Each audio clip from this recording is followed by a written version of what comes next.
Hey. He let us slip. Okay, so listen, man, it's a lot going on. It's a lot going on. And I've kind of been busy, and I wanted to put some food up in my mouth. When I saw Miss Tom was already here, I said, "Oh no, she not gonna ask me have I ate," and I had to stop. So I got some food in there, and I went on ate a piece of toast, cause I didn't. Yeah, cause she gonna ask. It's getting very bad. Okay, let's jump in, cause it looks like they have earlier when I was looking, they were about to. It was about to get ugly. There may have been a judgment since then. So let's chime on in on Trump. Are they finna seize his stuff, his property? Ha! Oh my God. I mean, it must be some really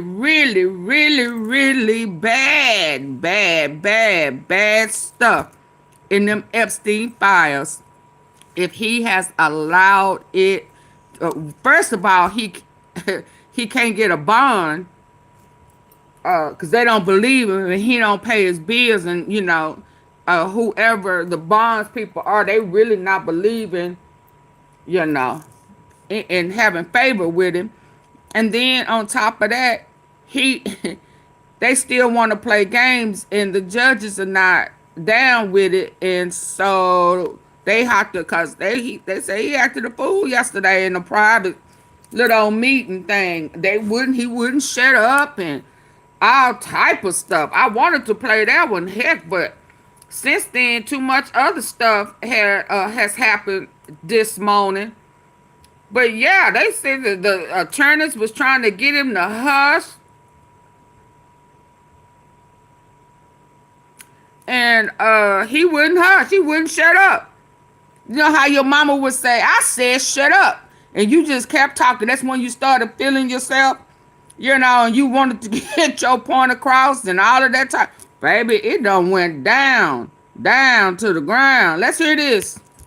What we're witnessing is Donald Trump watching federal marshals begin the process of taking control of his properties. Say and what? The judge oversees by peace, issuing a ruling so severe. Baby, holla.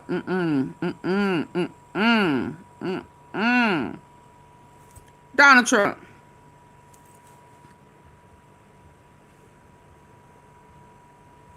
What's wrong with you?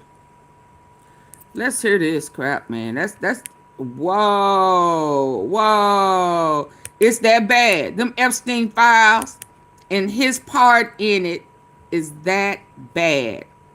Stay woke. What we're witnessing is Donald Trump watching federal marshals begin the process of taking control of his properties. And the judge overseeing the case didn't merely turn aside his legal arguments, she dismantled them piece by piece, issuing a ruling so severe that legal analysts are calling it one of the harshest opinions ever leveled against a former president. Wow. The spark for this financial unraveling came from Trump's own legal team, who filed emergency motions arguing that the asset seizures were unconstitutional, that the fraud judgment was politically driven, and that enforcing it would inflict irreparable damage on his business empire. The judge's reply was blistering. She labeled the arguments frivolous, devoid of legal merit, and an affront to the court's integrity. This goes far beyond a wealthy developer losing a few holdings. What's unfolding is the methodical stripping away of the Trump organization's most prized assets, properties that have shaped the Manhattan skyline and Trump's public persona for decades, now being inventoried, valued, and lined up for seizure to satisfy an enormous civil fraud judgment. Because once federal authorities are placing padlocks on Trump Tower and moving trucks are pulling up outside 40 I know Wall you Street, lying. the idea of legal accountability stops being abstract and becomes unmistakably real. I know you It's lying. frivolous, devoid of legal merit, and an affront to the court's integrity. This goes far beyond a wealthy developer losing a few holdings. What's unfolding is the methodical stripping away of the Trump organization's most prized assets, properties that have shaped the Manhattan skyline and Trump's public persona for decades, now being inventoried, valued, and lined up for seizure to satisfy an enormous civil fraud judgment. Because once federal authorities are placing padlocks on Trump Tower and moving trucks are pulling up outside 40 Wall Street, the idea of legal accountability stops being abstract and becomes unmistakably real. It's staggering to realize that an empire built over half a century, long held up as evidence of unparalleled business brilliance, now risks collapsing because it was propped up by persistent exaggerations about what it was actually worth. Here's the background you need to understand how this escalated so quickly. The roots of this crisis trace back to New York Attorney General Letitia James and her sweeping civil fraud case against Donald Trump, his adult sons, and the Trump Organization itself. After years of investigation, James alleged that Trump routinely inflated property values when applying for loans and insurance, while sharply lowering those same valuations when tax bills came due. These weren't small bookkeeping errors. Investigators found that Trump claimed his penthouse apartment was nearly 3 times its real size, valued Mar-a-Lago at more than $500 million despite evidence it was worth far less, and manipulated appraisals across his portfolio with remarkable consistency. The case went to trial in late 2023, and Judge Arthur Engoron concluded that Trump had engaged in persistent, long-running fraud spanning decades. In February 2024, the court issued a judgment exceeding $450 million with interest and ordered the disgorgement of profits obtained through fraudulent practices. Trump appealed immediately. But this is where theory collided with reality. Under New York law, appealing a judgment doesn't stop enforcement unless the defendant posts a bond covering the full amount plus interest. In practical terms, that meant Trump needed close to $500 million in cash or highly reliable collateral to freeze the collection process. Reporting from Politico in March 2024 revealed that Trump's legal team contacted more than 30 surety practices. Trump appealed immediately. But this is where theory collided with reality. Under New York law, appealing a judgment doesn't stop enforcement unless the defendant posts a bond covering the full amount plus interest. In practical terms, that meant Trump needed close to $500 million in cash or highly reliable collateral to freeze the collection process. Reporting from Politico in March 2024 revealed that Trump's legal team contacted more than 30 surety companies and failed to secure a bond. The reason was straightforward. Trump's own fraud conviction had undermined the credibility of his property valuations, and no reputable financial institution was willing to accept that risk. And it's important to be clear about what this means. Asset seizures are extraordinarily rare for former presidents. They don't happen to billionaires who genuinely have the liquidity they claim. They happen when courts issue massive judgments, legal avenues are exhausted, and the debtor either cannot or does not pay. Reaching this stage says far more about Trump's real financial position than decades of branding ever did. This is where events took a dramatic turn. Multiple outlets, including CBS News and CNN legal analysts, report that the asset seizure process moved forward this week as New York State attorneys, working alongside federal marshals and court-appointed receivers, arrived at Trump properties with court orders in hand. At 40 Wall Street, the historic Manhattan skyscraper, Trump has long promoted as a cornerstone of his empire. Officials were observed entering the building to inventory assets and establish control procedures. At Seven Springs, Trump's sprawling estate in Westchester County, court-approved appraisers were granted access to conduct formal valuation. So, y'all please double tap the face of your screen, get the likes up, please. So, or hit the 3 dots at the top right.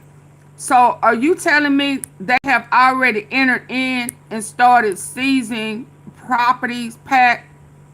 I need to hear that again. CBS News and CNN legal analysts report that the asset seizure process moved forward this week as New York State attorneys, working alongside federal marshals and court-appointed receivers, arrived at Trump properties with court orders in hand. Wow. At 40 Wall Street, the historic Manhattan skyscraper, Historic. Trump has long promoted as a cornerstone of his empire. Officials were observed entering the building to inventory assets and establish control procedures. At Seven Springs, Trump's sprawling estate in Westchester County, court-approved appraisers were granted access to conduct formal valuations. And even Trump Tower, the gold-clad Fifth Avenue landmark synonymous with Trump's brand since the 1980s, saw legal officials begin assessing how the property could be transferred or liquidated to satisfy the judgment. Trump's lawyers threw everything they had at the wall to stop it. They rushed in emergency filings, arguing that taking control of the properties would cause irreparable damage, not just to Trump, but to tenants, businesses, and employees operating inside the buildings. They insisted the entire case was politically driven, claiming Letitia James campaigned on going after Trump and was now carrying out a personal vendetta. They also argued that enforcing the judgment before the appeals process concluded violated Trump's due process rights. NBC News reported that Trump's legal team warned of impending chaos, asserting that forced sales would depress property values, harm innocent third parties, and amount to an unconstitutional seizure by the state. The court was unmoved. In a written decision issued this week, one legal observers have described as devastating, Judge Engoron methodically addressed every argument and dismantled them one by one. CNN legal analyst Jeffrey Toobin, after reviewing the ruling, noted that the language was strikingly blunt by judicial standards. The judge emphasized that Trump was found liable for fraud after a full trial in which he was given ample opportunity to present evidence and defend himself. She made clear the judgment was no ambush. It was the foreseeable result of conduct the court had already determined to be persistent, egregious, and deliberate. On the claim of irreparable harm, the judge was especially direct. Any harm, she wrote, was entirely self-inflicted. If Trump wanted to avoid asset seizure, he could have refrained from committing fraud or posted the legally required bond to pause enforcement. His failure to secure a bond was not the court's responsibility. Then the ruling turned sharper. Addressing the political persecution argument head-on, the judge rejected the notion that New York's Attorney General, courts, and judicial system were engaged in a coordinated conspiracy against Trump. She wrote that the claim was not only unsupported evidence, but deeply offensive to the integrity of the justice system. She underscored that Trump had received full procedural protections, that the evidence of fraud was overwhelming, and that reframing a legal defeat as political persecution was precisely the kind of bad faith argument the court had come to expect from Trump's legal team.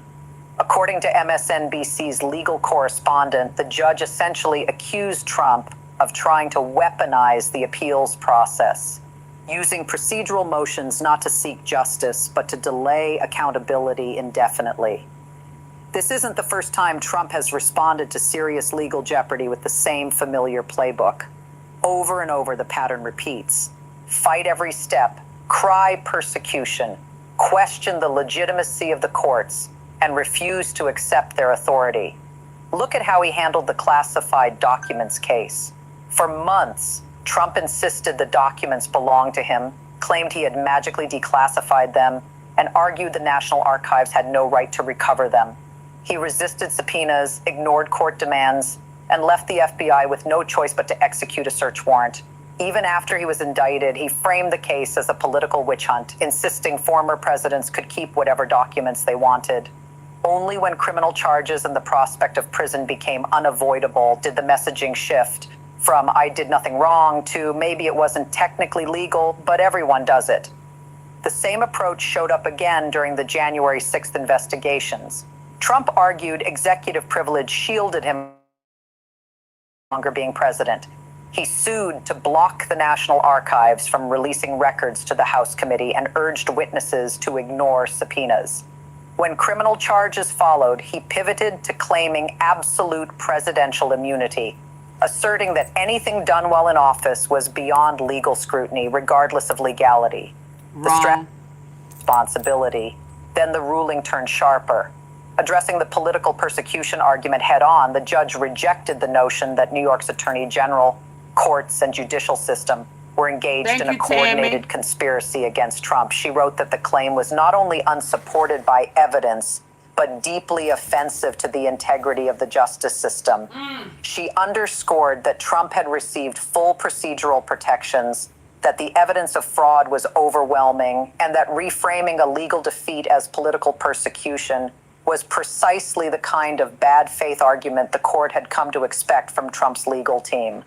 According to MSNBC's legal correspondent, the judge essentially accused Trump of trying to weaponize the appeals process, using procedural motions not to seek justice, but to delay accountability indefinitely. This isn't the first time Trump has responded to serious legal jeopardy with the same familiar playbook. Over and over, the pattern repeats. Fight every step, cry persecution, question the legitimacy of the courts, and refuse to accept their authority. Look at how he handled the classified documents case. For months, Trump insisted the documents belonged to him, claimed he had magically declassified them, and argued the National Archives had no right to recover them. He resisted subpoenas, ignored court demands, and left the FBI with no choice but to execute a search warrant. Even after he was indicted, he framed the case as a political witch hunt, insisting former presidents could keep whatever documents they wanted.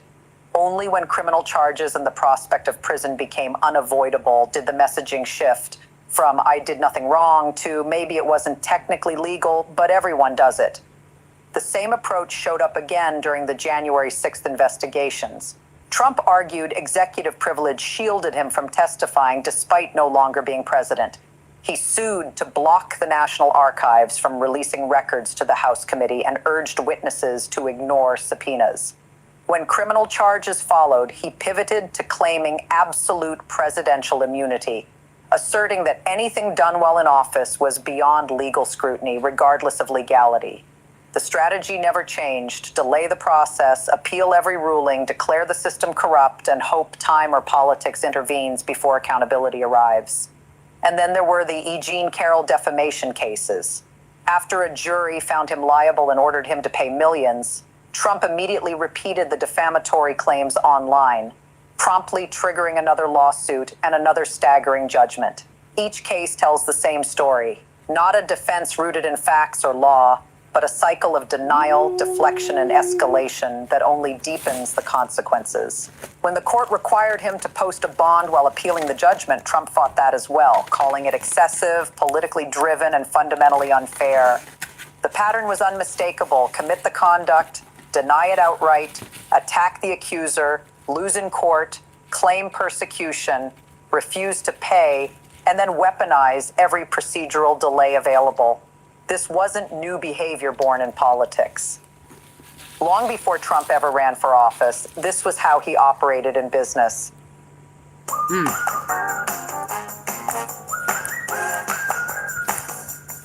Please hit the like button. Contractors who completed work on his properties would submit invoices only to receive lowball settlement offers or nothing at all. If they sued, Trump's legal team would stretch the cases out for years, burying smaller firms under mounting legal costs until they either settled for a fraction of what they were owed or walked away entirely. The calculation was simple: make fighting him so expensive that surrender felt like the rational choice. Now Trump is up against state attorneys general and government prosecutors with deep benches, vast resources, and no incentive to back down. Delay no longer creates leverage. Intimidation no longer works. And for perhaps the first time, Trump is experiencing what it's like when the other side can't be exhausted, outspent, or bullied into submission. So what specifically did the judge say that makes this ruling so devastating? Let's break down the key sections that have legal experts stunned. Let's go. Reporters who examined the full opinion say the judge dismantled Trump's claims in three major sections. The first focused on the irreparable harm argument. Trump's lawyers argued that forcing asset sales before his appeal was resolved would cause damage that couldn't be undone if he ultimately won. The judge explained that New York's bond requirement exists precisely to balance these concerns. If Trump truly believed his appeal had merit, He could have protected his assets by posting bond. Facts. His failure to do so wasn't evidence that the rule was unfair. It was proof that financial institutions, which assess risk for a living, didn't believe his assets were worth his claimed valuations or that his appeal was likely to succeed. Didn't add up. Here's the irony the judge highlighted. Trump was found liable for fraud because he consistently inflated his asset values to banks and insurers. Now, he argued, those same assets were so valuable that posting them as a bond would cause irreparable harm. Yet when he tried to use those properties to secure a bond, no one would accept them at his stated values. The judge made it clear Trump's inability to obtain a bond was essentially the market confirming his fraud. If his properties had truly been worth what he claimed, securing a bond would have been straightforward. The second section addressed Trump's due process arguments. His lawyers claimed enforcing the judgment before the appeal violated his constitutional rights. The judge swiftly rejected this, pointing out that New York's bond requirement is specifically designed to safeguard due process by allowing appeals while protecting the interests of the judgment creditor. Trump is free to appeal as much as he wants. The bond requirement exists simply to make sure that if he loses the appeal, assets are available to satisfy the judgment. Absolutely. He gonna lose. Defendants could strip their holdings during the appeals process, leaving judgment creditors empty-handed. The judge emphasized that this procedure has been upheld repeatedly and that Trump was being afforded precisely what due process requires, nothing more, nothing less. The third section addressed Trump's political motivation claims, and this is where the judge's language became particularly sharp.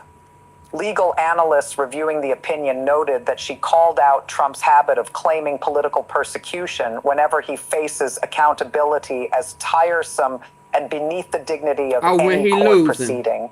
She made clear that Attorney General James brought the case based on evidence, that Trump had a full trial with representation, cross-examined witnesses, and presented his own evidence.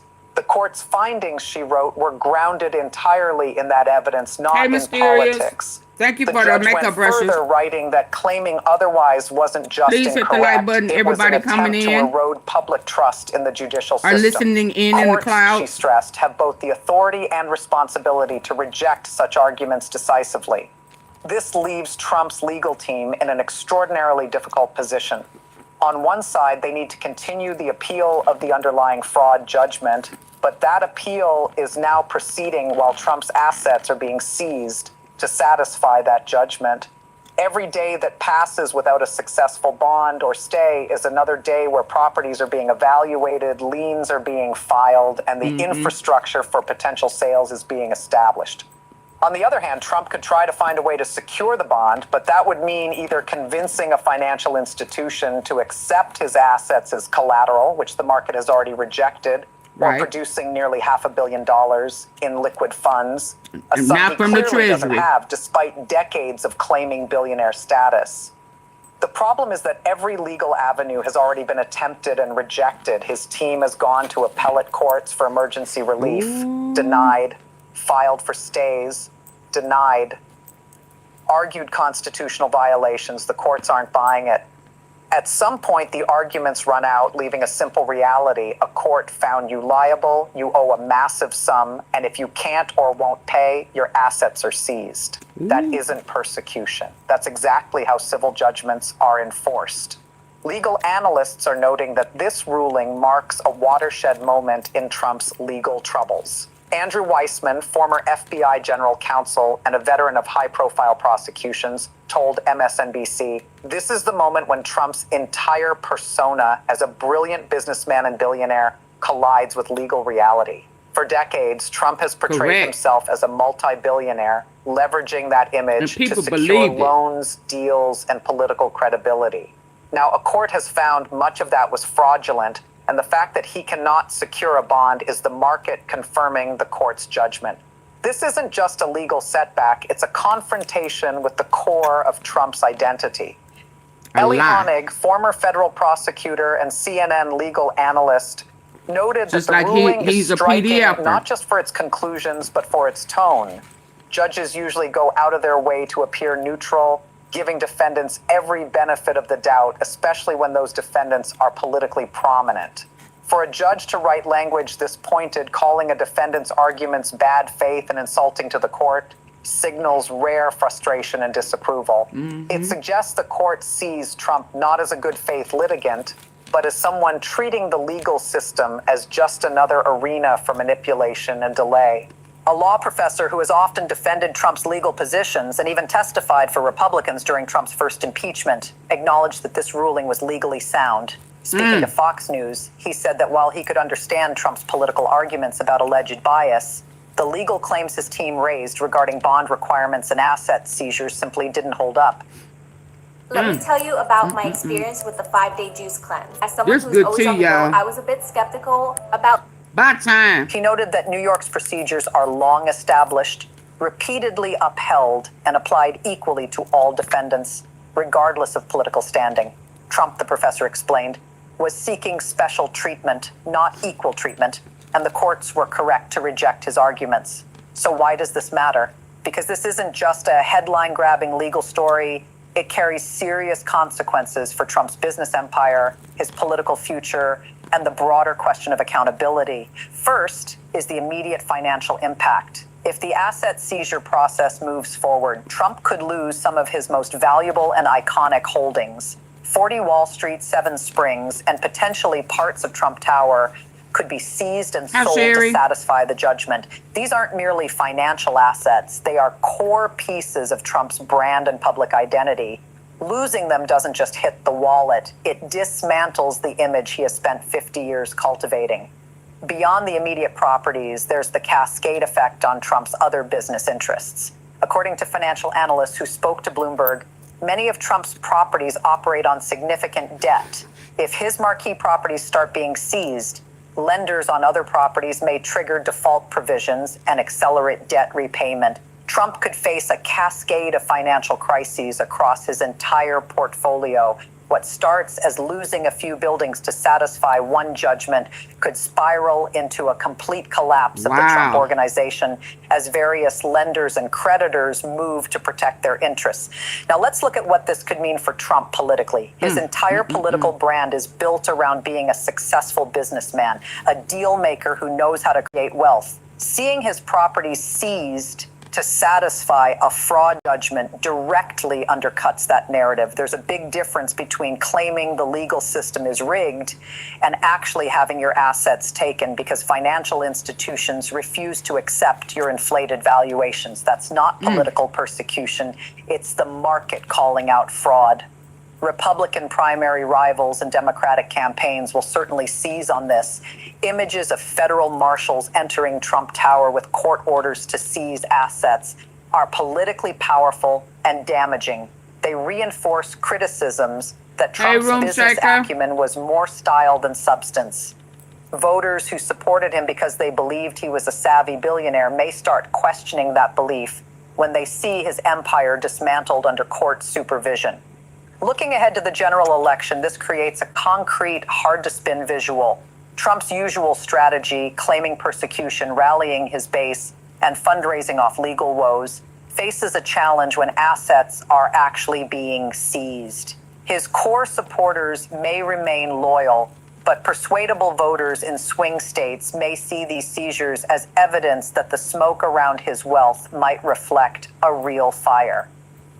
The institutional implications are equally striking. This case establishes that even former presidents with massive platforms and political influence are subject to the same legal rules as everyone else. Commit fraud, lose in court, fail to post a bond, your assets get seized.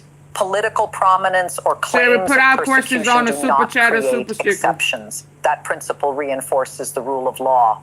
Legal scholars speaking to the New York Times suggest this case could become a landmark example of how courts handle powerful defendants who try to weaponize procedure or politics to avoid accountability.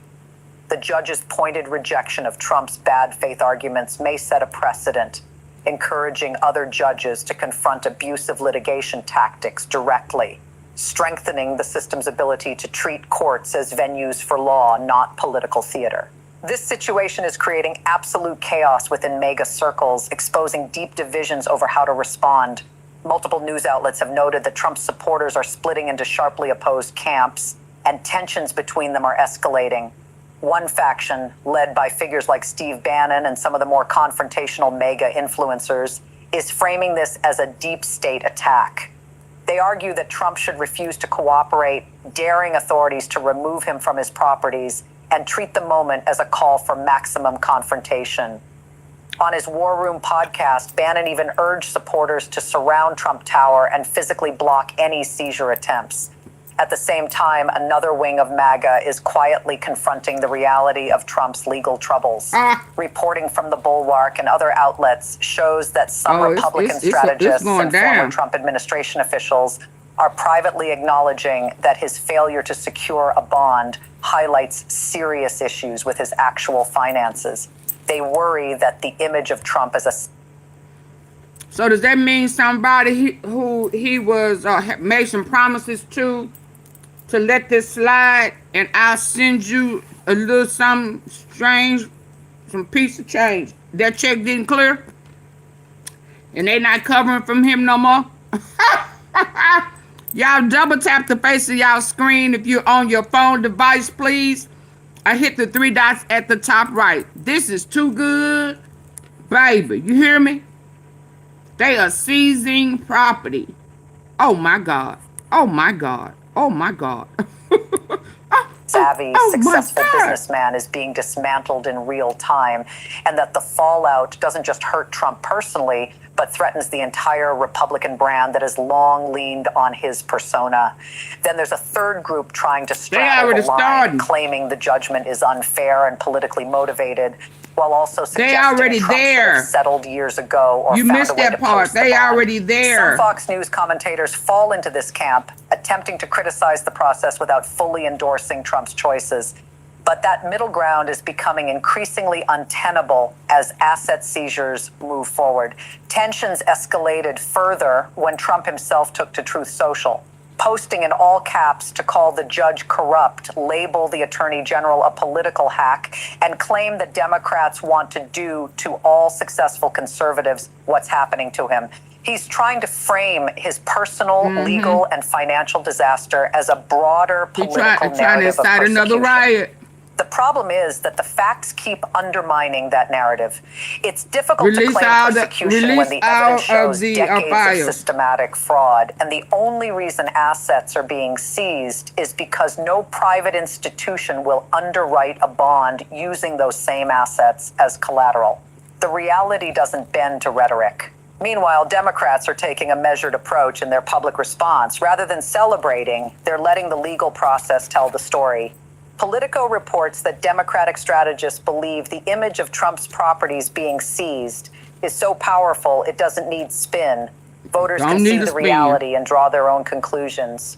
Over-celebrating could even feed into Trump's persecution narrative. If you looking with your good eye, it does not need a spin from the Democratic Party.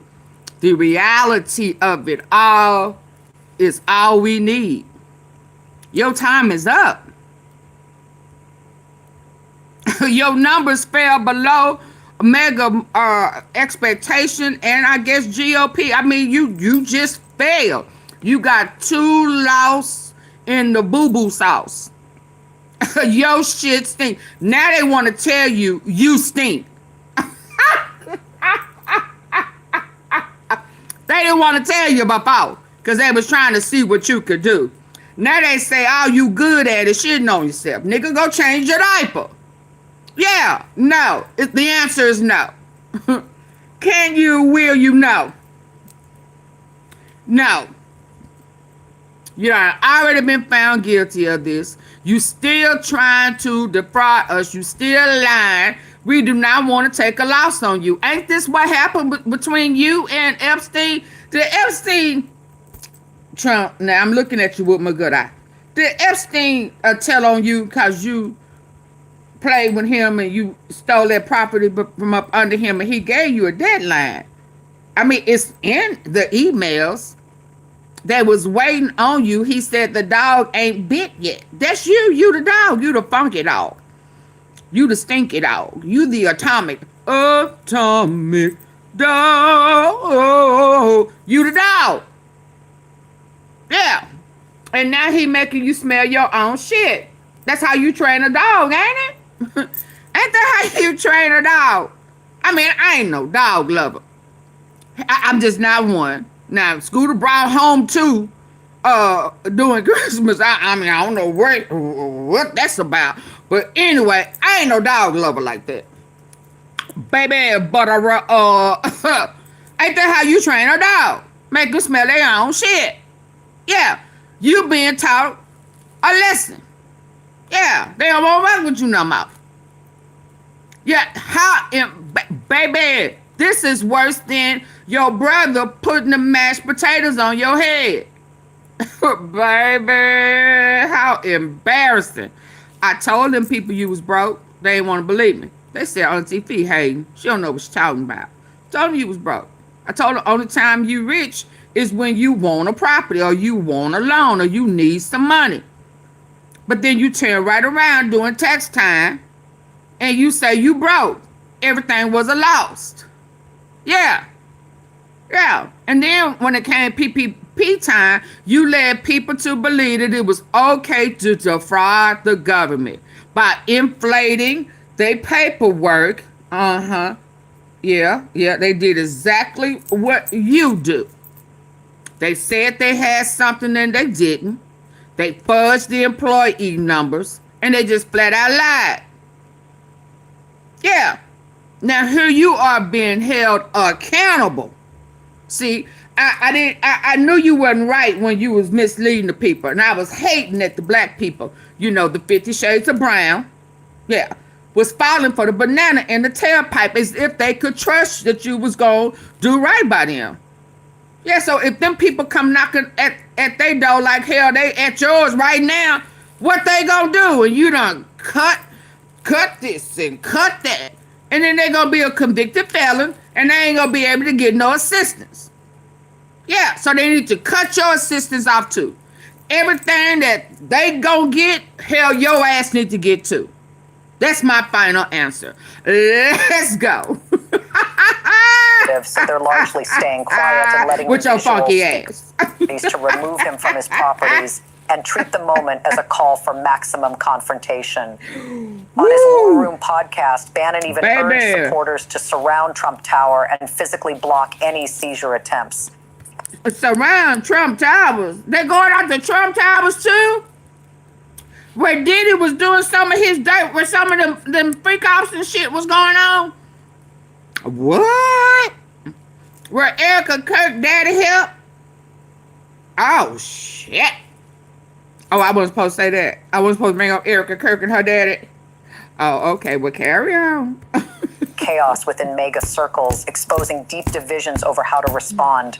Multiple news outlets have noted that Trump's supporters are splitting into sharply opposed camps, and tensions between them are escalating. One faction, led by figures like Steve Bannon and some of the more confrontational mega influencers, is framing this as a deep state attack. Yes, my good eye. They argue that Trump should refuse to cooperate, daring authorities to remove him from his properties, and treat the moment as a call for maximum confrontation. On his War Room podcast, Bannon even urged supporters to surround Trump Tower and physically block any seizure attempts. At the same time, another wing of MAGA is quietly confronting the reality of Trump's legal troubles. Trying to incite another war. Reporting from the Bulwark and other outlets shows that some Republican strategists and former Trump administration officials are privately acknowledging that his failure to secure a bond highlights serious issues with his actual finances. They worry that the image of Trump as a savvy, successful businessman is being dismantled in real time, and that the fallout doesn't just hurt Trump personally, but threatens the entire Republican brand that has long leaned on his persona. Then there's a third group trying to straddle the line, claiming the judgment is unfair and politically motivated, while also suggesting Trump should have settled years ago or found a way to post the bond. Some Fox News commentators fall into this camp, attempting to criticize the process without fully endorsing Trump's choices. But that middle ground is becoming increasingly untenable as asset seizures move forward. Tensions escalated further when Trump himself took to Truth Social, posting in all caps to call the judge corrupt, label the attorney general a political hack, and claim that Democrats want to do to all successful conservatives what's happening to him. He's trying to frame his personal, legal, and financial disaster as a broader political narrative of persecution. The problem is that the facts keep undermining that narrative. It's difficult to claim persecution when the evidence shows decades of systematic fraud, and the only reason assets are being seized is because no private institution will underwrite a bond using those same assets as collateral. The reality doesn't bend to rhetoric. Meanwhile, Democrats are taking a measured approach in their public response. Rather than celebrating, they're letting the legal process tell the story. Politico reports that Democratic strategists believe the image of Trump's properties being seized is so powerful it doesn't need spin. Voters can see the reality and draw their own conclusions. Over-celebrating could even feed into Trump's persecution narrative, so they're largely staying quiet and letting the visuals speak for themselves. But this goes far beyond a single judgment or a few properties. It raises the question of whether the legal system can actually hold powerful individuals accountable for fraud, or whether wealth, political influence, and a loyal following create a kind of immunity. If Trump can commit systematic fraud for decades, build an empire on inflated valuations, run for president on that record, and then avoid... Hey, y'all, it's 349 people in here with us listening in with this tea, baby. And when I tell you this tea is hot, not hot, hot, like you gotta blow it. Like he was finna blow Big Bubble. Please double tap the face of your screen on your phone device where you listening in at. And if you're on your computer, there are 3 dots at the top right corner. Just hit them, hit the like button so we can come up. Baby, this tea is hot. And there's plenty of it. Oh, you thought this was it? Oh, baby, boom. Consequences by claiming persecution. What does that signal? It tells every fraudster that with enough power and noise, the rules might not apply to them. This isn't just about Trump. It's about whether financial fraud carries real consequences, whether court judgments are enforceable, and whether the wealthy and politically connected play by the same rules as everyone else. The judge's ruling and the ongoing asset seizures are providing a clear answer.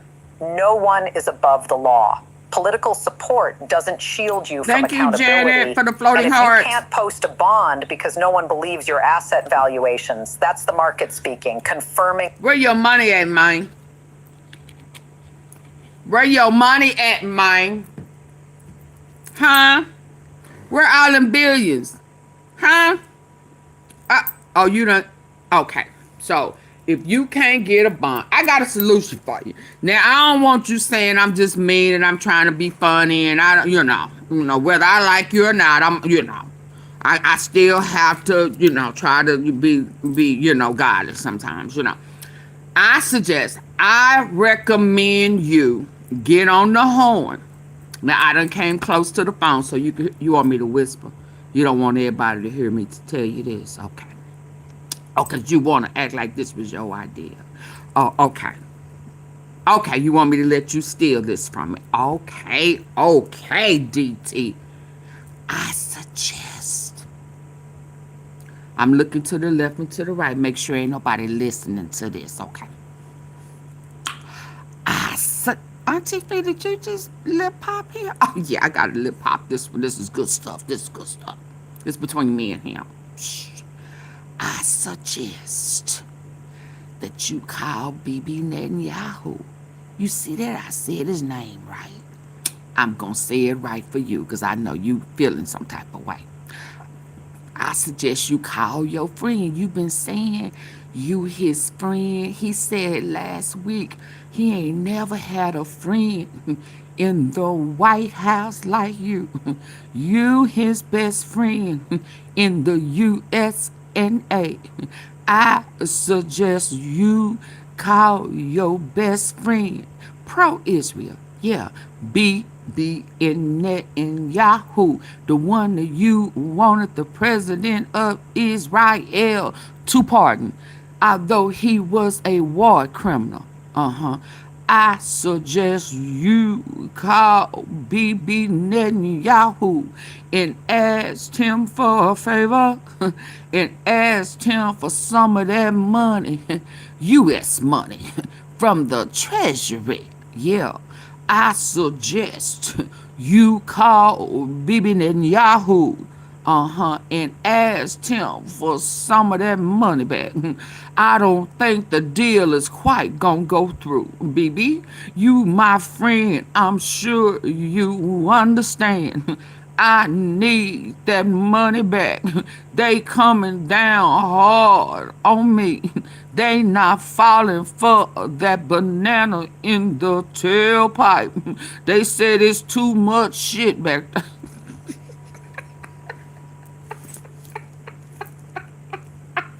It's too much shit back there. Too much shit. And ain't shit you can do about it because you broke. You been lying to the people. That's why your makeup been out.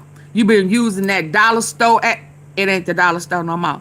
My sister told me today it's up to $1.50. So you been using that $1.50 makeup. That's why your orange been off.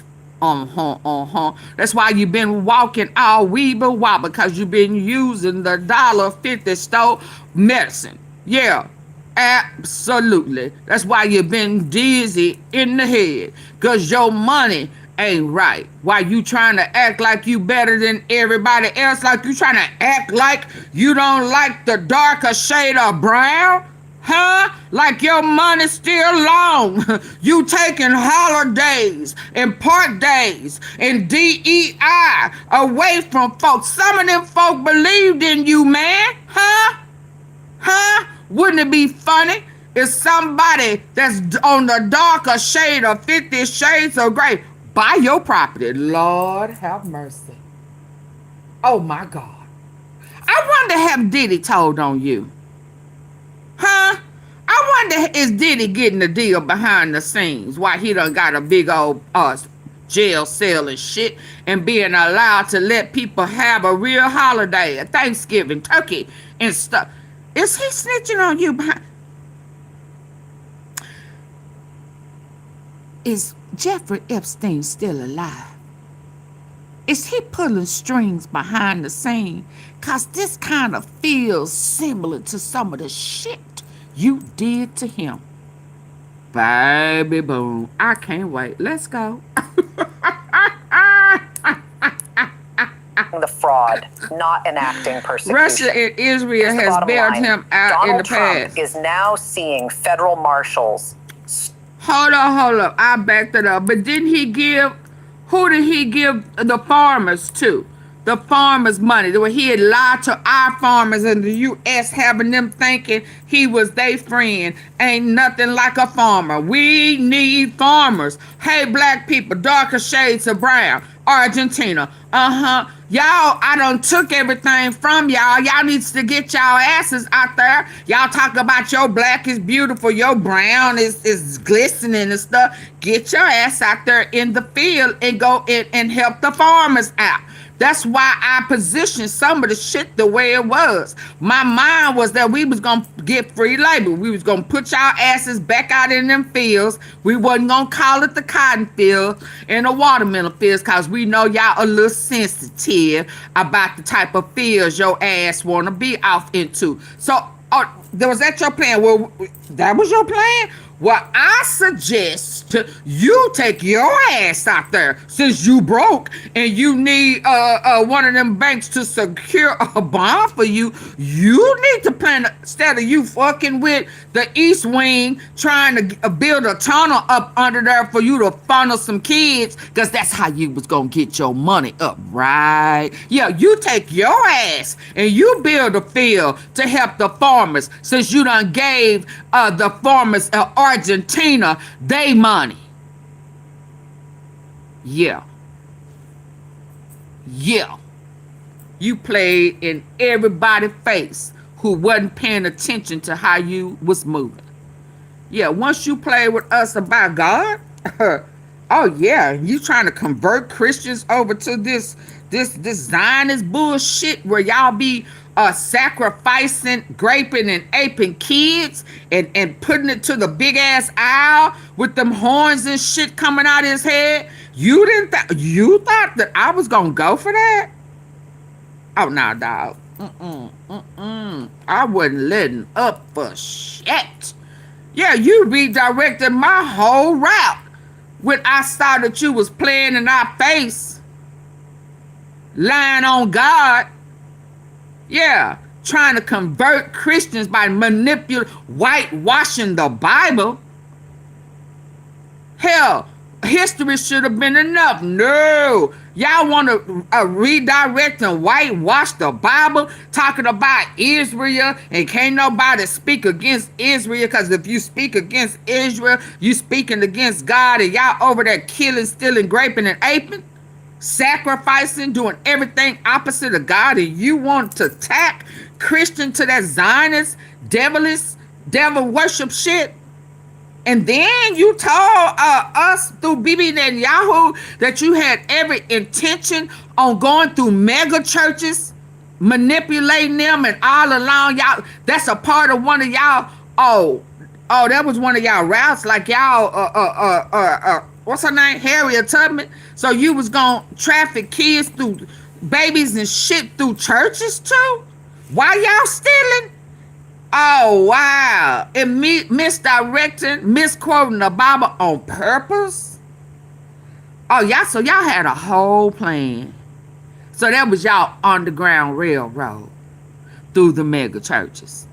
Is that why your advisor got locked up? Yeah, he got locked up a couple of months ago. Yeah, y'all some dirty ass old men on more than one wife. Yeah, but your days are numbered. It's all coming out, Janet. We've been here for it, haven't we? We've been here from back. I looked at. I ain't ashamed to say if I'm wrong. And I knew something wasn't right with Charlie Kirk, but I guess his death wasn't in vain. Cause if he wouldn't have passed away, if they wouldn't have backdoored him, and took him out because he started seeing the truth.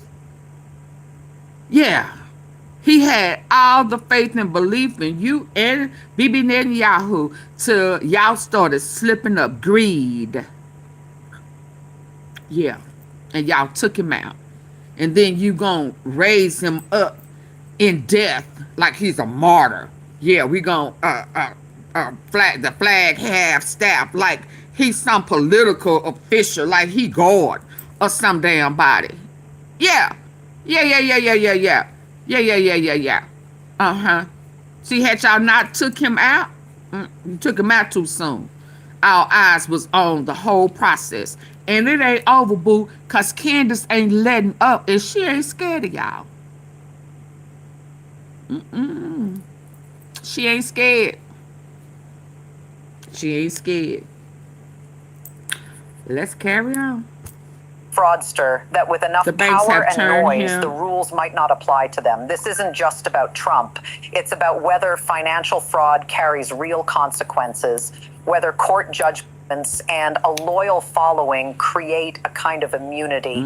If Trump can commit systematic fraud for decades, build an empire on inflated valuations, run for president on that record, and then avoid consequences by claiming persecution, what does that signal? It tells every fraudster that with enough power and noise, the rules might not apply to them. This isn't just about Trump. It's about whether financial fraud carries real consequences, whether court judgments are enforceable, and whether the wealthy and politically connected play by the same rules as everyone else. The judge's ruling and the ongoing asset seizures are providing a clear answer. No one is above the law. Political support doesn't shield you from accountability. And if you can't post a bond because no one believes your asset valuations, that's the market speaking, confirming the fraud, not enacting persecution. Here's the bottom line. Donald Trump is now seeing federal marshals start the process of seizing his properties to satisfy a massive fraud judgment. Oh my God. Oh my God. Oh my God. So this is like a presidential I don't want to say eviction. I mean, outside of the White House. So this is like a presidential eviction. They are seizing his property. Oh, wow. Are they going to put it out on the front porch? Or are they going to take the property with? Oh, Lord, season. So I guess they're going to take the property with. Oh, I hope they put it outside and they don't get to all the properties quick enough and people can go run up there and get what they want. Yeah, that's what he been doing with the Treasury money. Him and his sons and son-in-laws, they've been doing what they want to, sliding money to Bibi Netanyahu. You need to phone a damn friend. Yeah, since you've been going out the way for Bibi, he was just here last week. Yeah, whatever you gave him on the cool, he needs to slide that shit back. It's for real. They at your door. They saying, oh, Lord, you know, when they be steady and long, you be like, oh, shit, they know we in here.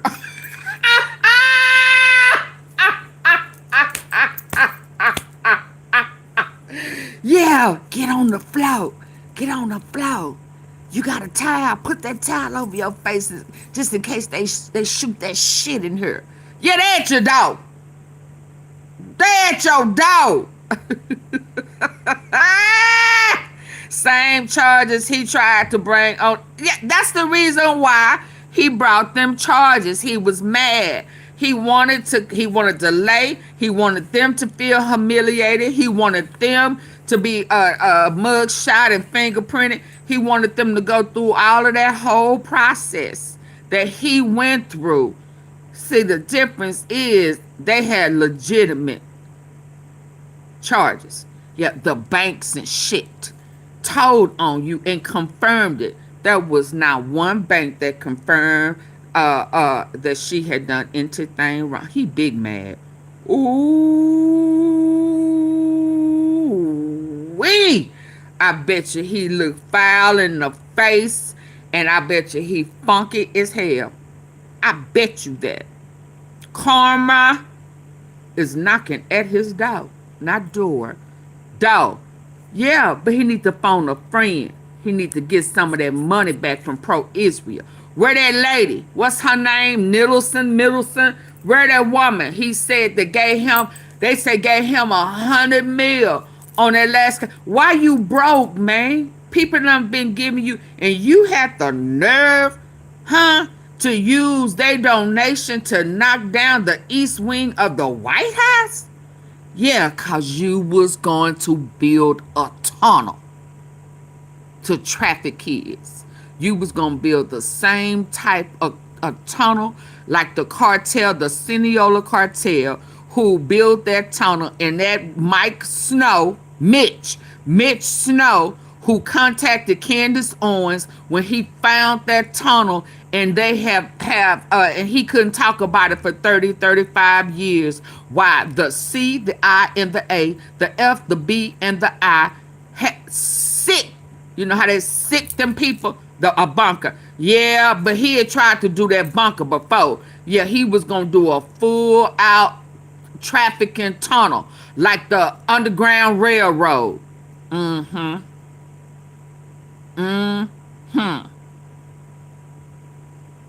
What's that little lake? It was probably going to be near that pier. Yeah, and it was going to be by that harbor. It was some good food. We ate somewhere out that harbor, and we got on that river boat that took you to Potomac. Yeah, you had a route. That tunnel was going to lead to that water where them people could be brought, them kids, them babies could be brought over, and it was going to be a tunnel. Yeah. That's what your plan was. Get your money back. Yeah, get your money back, because your ass is getting evicted. Let's go. The judge in the case didn't just reject his legal arguments. She shredded them, labeling his claims frivolous and the rules might not apply to them. This isn't just about Trump. His friends have It's been about given whether him financial bad fraud advice. carries real consequences, whether court judgments are enforceable, and whether the wealthy and politically connected play by the same rules as everyone else. The judge's ruling and the ongoing asset seizures are providing a clear answer. No one is above the law. Let's go. Political support doesn't shield you from accountability. And if you can't post a bond because no one believes your asset valuations, that's the market speaking, confirming the fraud, not enacting Confirming the persecution. fraud. Here's the bottom line. Donald Trump Busted. is now seeing federal marshals start the process of Oh, seizing wow. his properties to satisfy a massive fraud judgment. The judge in the case didn't just reject his legal arguments, she shredded them, labeling his claims frivolous and insulting to the court. This isn't merely about losing some buildings. It's the systematic dismantling of Trump's carefully cultivated image as a successful businessman. His inability to child, secure a his bond facility. shows Them that the too. market agrees with the Absolutely. court. His valuations were Undocumented. fraudulent. When your own assets can't even back a bond because no financial institution trusts your numbers, you're not a victim of political persecution. Where your own what? Your own finances? What? Hold on. As a successful businessman. His inability to secure a bond shows that the market agrees with the court. His valuations were fraudulent. When you're So, do I have more money in the bank than you, Trump?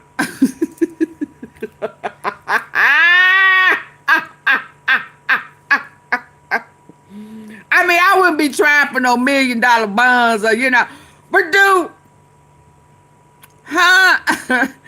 Do I, hey, Big Six, thank you for the floating hearts. What your 401k look like, man?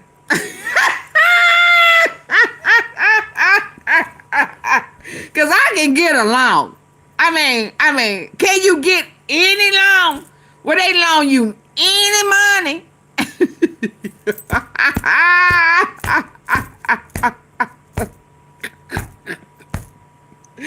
You lying to me, huh? Melania, so was she really trying to leave you to take her money? I mean, what about your sons? I know with no bank, that's why they doing them Bitcoins and okay, so is that why you let that man out? Is that why you pardoned him?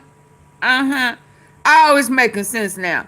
Oh, so is that why you let out the Honduras guy so he can get back to work since the Sinaloa cartel was kind of that's why you blamed it on Biden. It's Biden's fault. So everybody that was a part of your little organized crime that Biden and them did prosecute and put in prison, with them people talking about Biden didn't do nothing. Bullshit. That's why he the ones that Biden did do something too. That's why he pardoning them.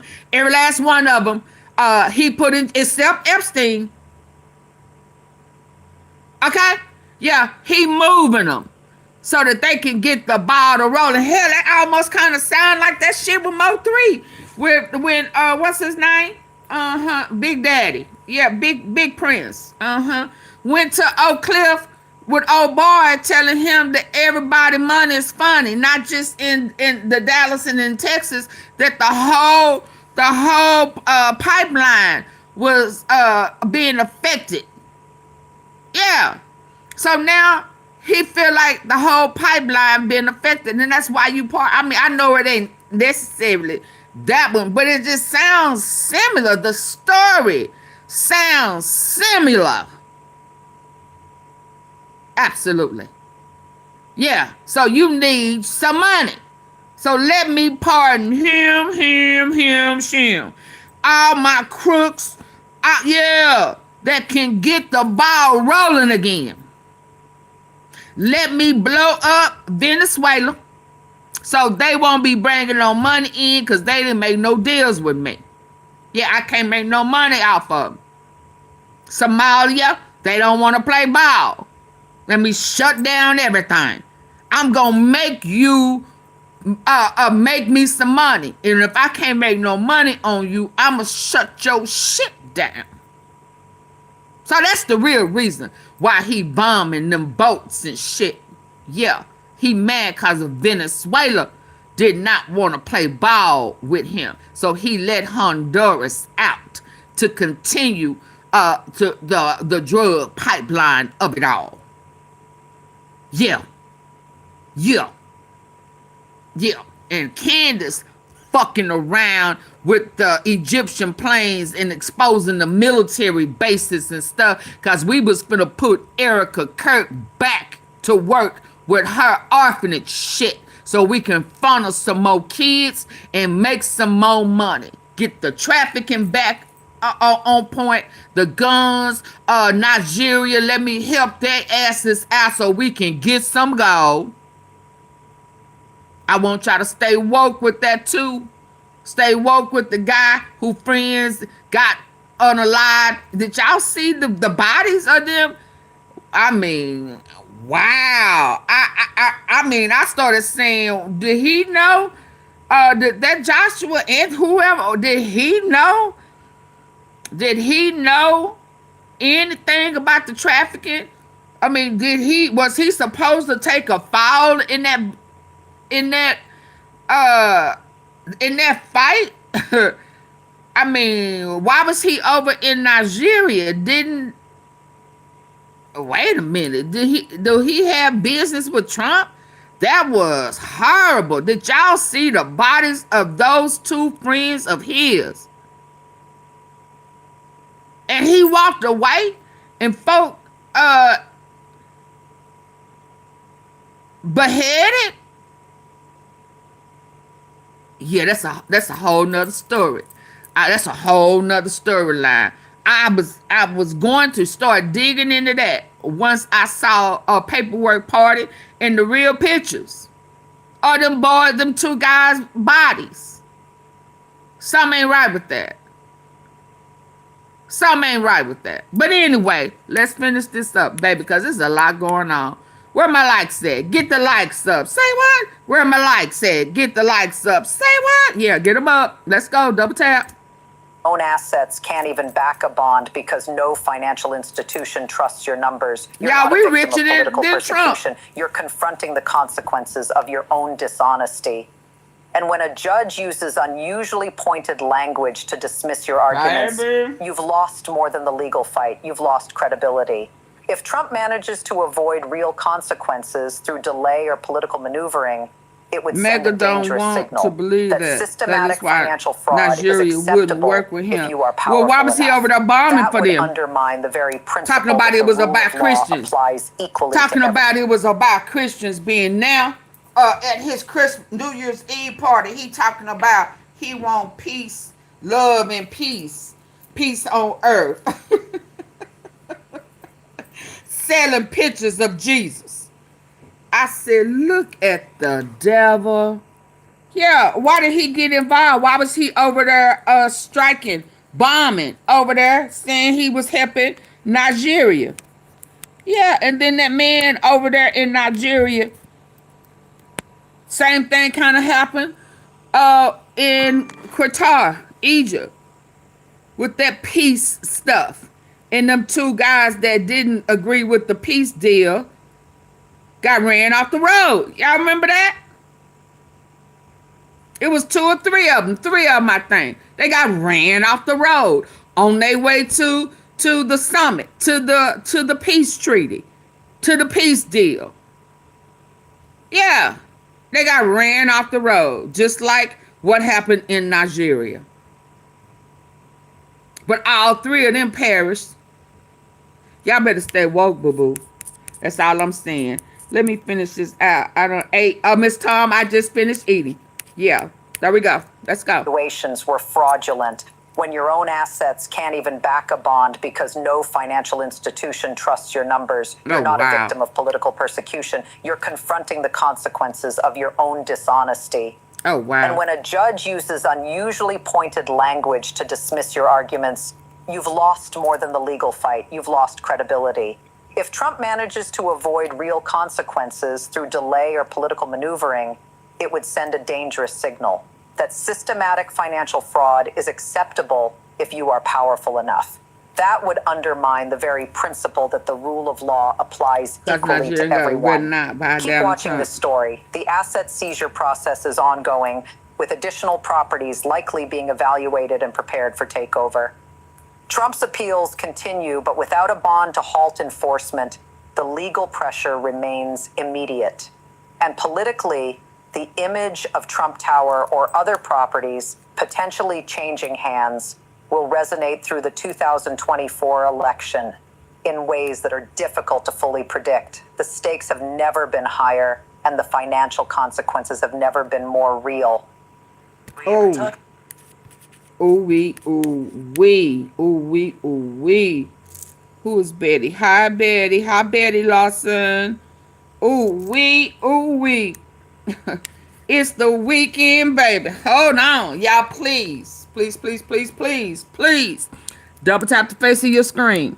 Get the FBI director threatened arrest over Epstein docs. Oh, they not playing, baby. Where's the Pam for? I forget. Where is the Pam Bundy impeachment process? Hold on. Legal action. Pam Bundy facing these Epstein violation. Huh? Let's go. I'm joined now by the ranking member of the House Oversight Committee, Robert Garcia. Thanks for joining me. Sure thing. So we've watched as the Trump administration yet again has failed to meet the deadline that was imposed by the law that Trump himself signed to release these files on Today. time. You've spoken about legal action against this administration. What does that entail, and how is that process looking? Yeah, we've actually been anticipating this action for many weeks now. I mean, it's been clear that they've been trying to lead a cover-up at the Trump administration of the DOJ now for months. And I think, look, we weren't surprised. We anticipated that they were either going to do a partial release or not meet the actual law. And so we've been talking with Congressman Raskin, as you know, one of the best constitutional lawyers in the country, and Ro Khanna and others about legal approach. And that is all been worked on over the last few weeks. What you're going to see in the next few days is some action likely led by Tom Massey, which is really important for us that a Republican hopefully leads this effort. But you're going to see efforts to hold Pam Bondi accountable in the Congress. And then you're also going to see legal recourse that will be coming to the courts. And so all of that is moving its way through. And every day that the DOJ doesn't release the full files makes our case even stronger. And so that is all happening. And on the Senate side, you're going to also see similar actions being taken. So the American public can now see for themselves that they were never going to release the full files. They're overly redacting materials. They're posting stuff about Trump, then removing it immediately after we call it out. This is a White House cover-up, and so there has to be a legal recourse here. In terms of the second plank of what you were talking about, if the Justice Department is the entity that would normally be there to enforce the laws, how do you basically hold a rogue Justice Department accountable when there's nobody above them to enforce the laws against them? So I think one is going to the court. The courts have on numerous occasions now really pushed the administration and forced them to take action. Now, in some cases, the DOJ has defied the courts, but in a lot of instances, the DOJ has actually had to comply with what the courts have said. And so we have to use the courts as best we can. Then we've got to use public pressure, which has been happening both in the Congress and outside the Congress. That's a very important piece of this. And then is holding actual members of the DOJ in contempt. I mean, the reality is... Let me say, shout out to the people. Shout out to the people for standing strong and standing up for all of this mess, especially for the victims, for not giving in, for the mass majority of not giving in and standing up to the bully. Shout out to y'all. We ain't going nowhere. Okay, carry on. Carry on. And because y'all pulled these stunts, make them dig deeper and deeper and deeper and stand up in your face, bold, whether they got knocked down, they got their asses back up and say, we still ain't going nowhere. Dust yourself off. Let's go. We still marching forward. Let's go. I said, let's go. Did y'all hit the like buttons? Y'all finna make me shut down. Let's go. Now, really push the administration and force them to take action. Now, in some cases, the DOJ has defied the courts, but in a lot of instances, the DOJ has actually had to comply with what the courts have said. And so we have to use the courts as best we can. Then we've got to use public pressure, which has been happening both in the Congress and outside the Congress. That's a very important piece of this. And then is holding actual members of the DOJ in contempt. I mean, the reality is there can be action taken against Pam Bondi directly, against other people in the FBI and DOJ leadership directly. all these folks need to understand that we're going to push hard to hold them accountable, even in the minority. But you better believe that once we get to the majority and we have subpoena power and the power to actually have the majority to actually push not just laws, but accountability in the right way, they better do the right thing now, because if they don't do the right thing now, that accountability will lock in place once we take the majority. As it relates to holding Pam Bondi or members of the FBI or DOJ accountable, isn't there always looming above all of this the prospect of a Trump pardon? And is there some way to circumvent that? Like, for example, hit him with state folks charges accountable first, civilly, but not necessarily criminally. Right. I think we are looking at every single option on the table right now as it relates to legal strategy. We have some of the best lawyers, not just that are in the Congress that work for us, but outside lawyers and attorneys that are looking at every single possibility and seeing how the DOJ tries to skirt the law and get around these issues. The Trump pardons are a real thing. We now know that Trump is willing, of course, to pardon anyone. Right. Criminals, January 6ers, folks that have essentially caused massive harm to the American public, stolen from the American public. So he'll pardon just about anyone, including, I'm sure, his own administration, which is involved right now in massive corruption. So that is a part of the consideration. And what we're doing also right now is working with the survivors. The survivors have enormous power in what they're doing. They are themselves pushing the DOJ. They came out with a very powerful letter to the DOJ here in just the last day. And so that's all going to continue. We need to get all the files. We've got to continue to push. We've got to take legal action. And then we've got to hold those DOJ officials accountable. Looking at this from a 30,000-foot view, it would seem so outside the realm of logic that Donald Trump would want to voluntarily engage in all of this. Like, this guy knows media, this guy knows entertainment, he understands narrative. If nothing else, that is the part of all of this that he understands. And so he understands the damage that it's doing by subjecting himself to this narrative on a daily basis, this drip, drip, drip of more files coming out, whether it's from the Oversight Committee, whether it's from the Epstein estate, or whether it's some files coming out from the DOJ itself. But it doesn't make sense on the outside that Donald Trump would voluntarily engage in all of this unless what was actually in the files was worse. Otherwise, why would you want the whole country to assume the worst unless what you're actually hiding, what you're actually covering up, is indeed as bad as everybody would think it was? So can you just talk on that for a moment, this idea that what may be in the files that he's trying so hard to hide, that he's engaged in this 11-month-long cover-up, might actually be worse than just subjecting himself to the daily barrage of this news cycle? Look, I think there's no question that Trump and the DOJ have completely botched this release. I mean, they're, regardless of the right thing that they should be doing, politically, they're damaging themselves. Their MAGA base is turning on them. I'm talking to Republicans all over here in my back door here in my district, here back home in California, and folks think this is bizarre. If you have nothing to hide, then release all the files. Facts. What the issue right now is the cover-up. They're clearly involved in illegal activity as it relates to this moment where they're not releasing the files. They continue to cover things up.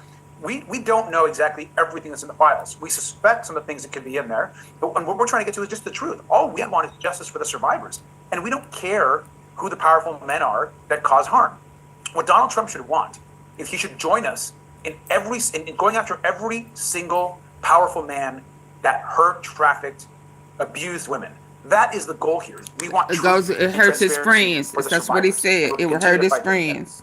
Trump's deputy attorney general, and somebody who I should also add was his former personal criminal defense attorney, Todd Blanche, was on Face the Nation or some Sunday show this weekend and was asked point blank why Ghislaine Maxwell was moved to a different prison, basically Club Fed, a low security prison in Texas from where she was in Florida. And he basically answered that she had to be moved. They're not going to release any information, but she had to be removed for her own safety. Do you buy that story? No.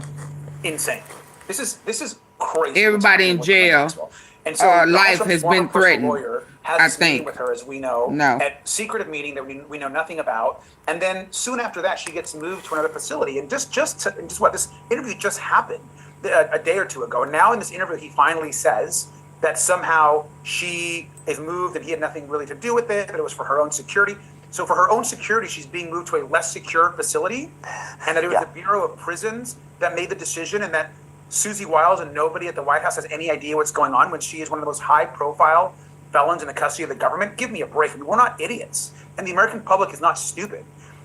They clearly, there's a motive here. And what we don't understand is Ghislaine Maxwell today, a monstrous person, human, who's done horrible harm and an abuser herself, is now hanging out with puppies and walking around a less secure facility and having secret meetings with we don't know anything about. We're not idiots.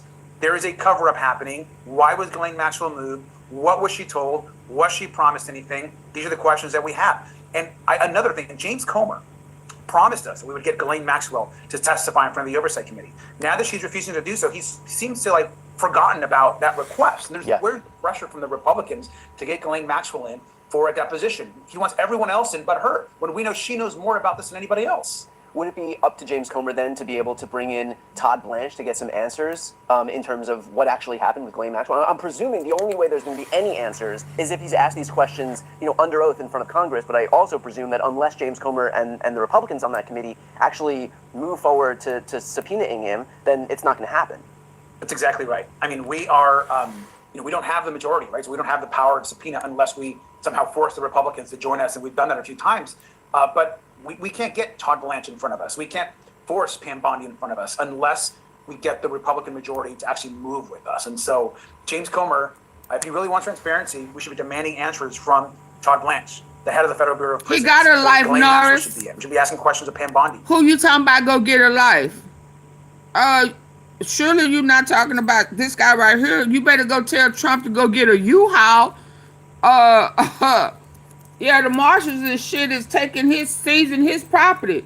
You reckon you need to be telling Trump to go get a U-Haul, man? You want to meet him over there and help him move his shit so he won't be sitting out on the concrete?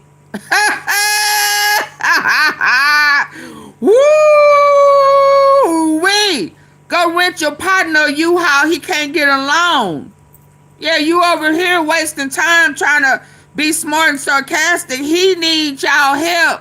Can you call BB Netanyahu for him and tell him that Trump needs some of that money, honey? Yeah, what you over here for? Take your butt on over there and help him out. Yeah, several properties. Right now, property is being seized. He needs you to come with a U-Haul. Don't ask him no questions.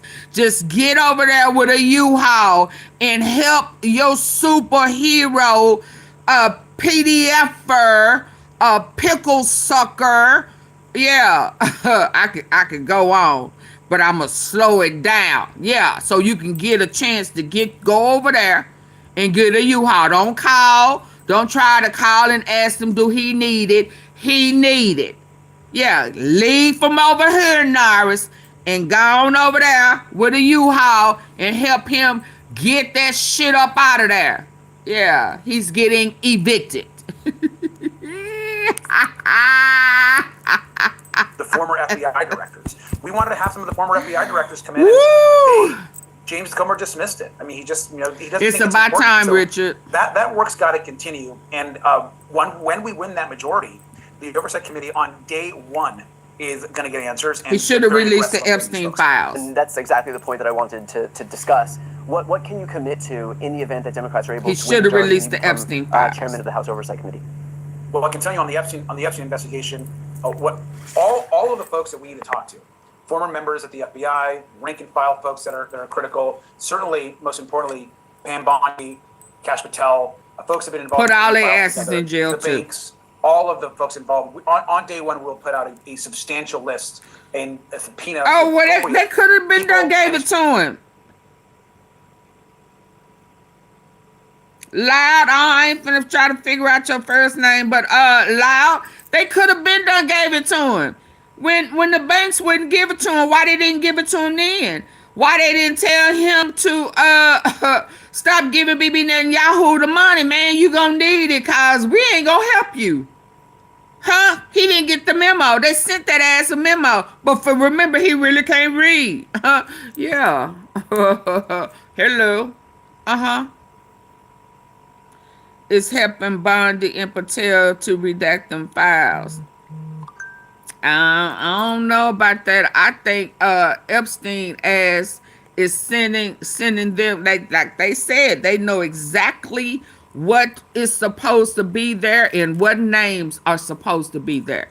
There was at least, I showed y'all last night, the girls, one of the victims said there is at least 20 people. And there are some very high profile people who names have not come out yet. Yeah. That they know is in the Epstein files. They sitting back waiting. Yes, sir. It ain't gonna go the way they think it's gonna go. Ask Janet, I told her some time ago, there's some people who got copies of the files. I tried to tell people that's how they gonna know what's there, what's not supposed to be there. Yeah, absolutely. They know. So he took the bait. He's still taking the bait. And that's why it gets worse and worse for him. He took the bait. He in there bad. He in there real bad. That's why the ones that he graped and groomed and stuff, they ain't said nothing. They letting the Epstein ones play out first to see how he gonna play it. Y'all ain't figured this out yet. How many of them have said, yeah, he was the one who did that? You think that they ain't in there sitting back? Yeah, he in office, so they scared. They've been threatened. But they still know what's supposed to be in them files. Just like Epstein brother. He know what he's sending to the oversight committee. They already know. Page this is supposed to say this, that. Yeah. So then they just play it and say, oh, we figured out a way to unredact what was redacted. Yeah, somebody just sent you the copy of what it is. Yeah, they just sending y'all the paperwork. The copy for this page and that page to show y'all. And then they just gonna tell the people, we figured out a way to unredact it. Hell, when I tried to do it, it didn't work for me. Did it work for any of y'all? Hell to the no. It didn't work. Yeah, because that means that the other copies of it, somebody just sent them a copy of the original paperwork. Yeah, that's all that's going on. His goose is cooked. Just in case y'all didn't figure that out yet. Yeah, he know it. So that we get all the answers and that we can bring justice for the survivors. That'll happen day one. Last question here. To what extent do you think that Dan Bongino's departure from the FBI has something to do with the botched response to the release of these Epstein files? I mean, I wouldn't be surprised. I mean, Dan Bongino probably is the one who pulled that million copies out last. Yeah, that was probably the boxing shit that he was supposed to go through. And he never did. And he didn't want to fool with it. He didn't want to get his name in on it. So he leaked that. He pushed that right on back to him. Yeah. Or Comey. Oh yeah. It's ooh-wee.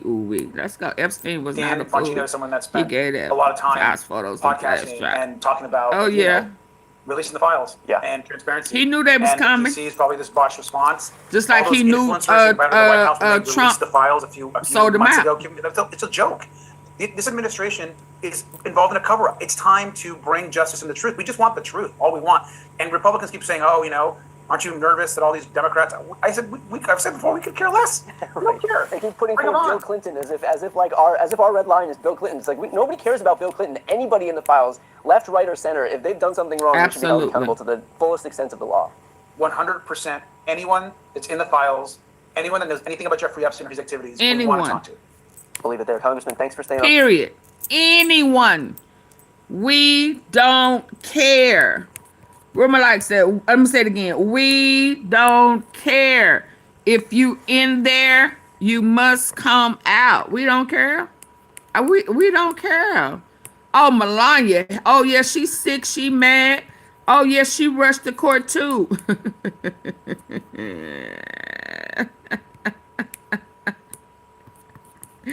Y'all, please double tap the face of your phone if you are listening in on your phone device.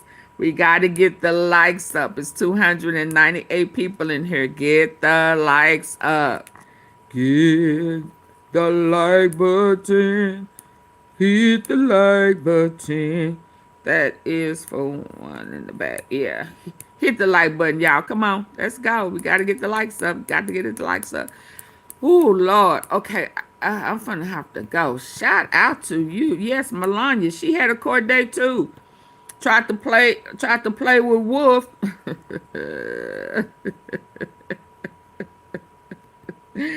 Silly rabbit. The deal is done. Sources say key witness has. Oh, I don't know about that. Pondy collapse. Hold on.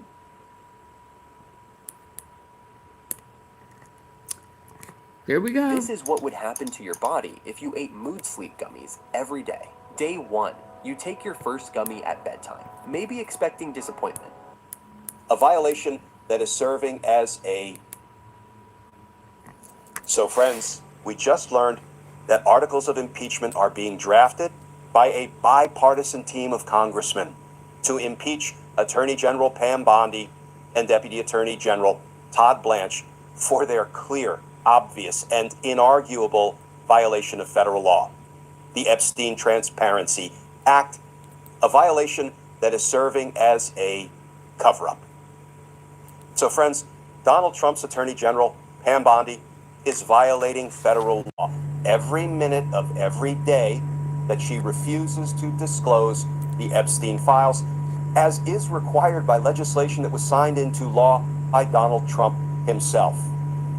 Now, I want to start with the new reporting, and I'm going to read a good bit of it because I want you to hear just how angry, how furious Banner may be members working of with them, Congress, Janet. both Republicans and Democrats, are about Bondi's clear violation of law and how it is serving as a cover-up. This is from The Guardian. Headline: Outrage and legal threats. Trump Justice Department slammed after limited Epstein files released. I think Lawmakers Epstein voiced doing more work frustration over behind the heavy scenes. redactions and the apparent removal of files from government website. And that article begins: Donald Trump's Justice Department was hit with legal threats and scathing outrage after authorities released a limited, heavily redacted trove of Jeffrey Epstein Hi, files Carolyn. in an apparent violation of the law mandating the near complete disclosure of these documents by Friday.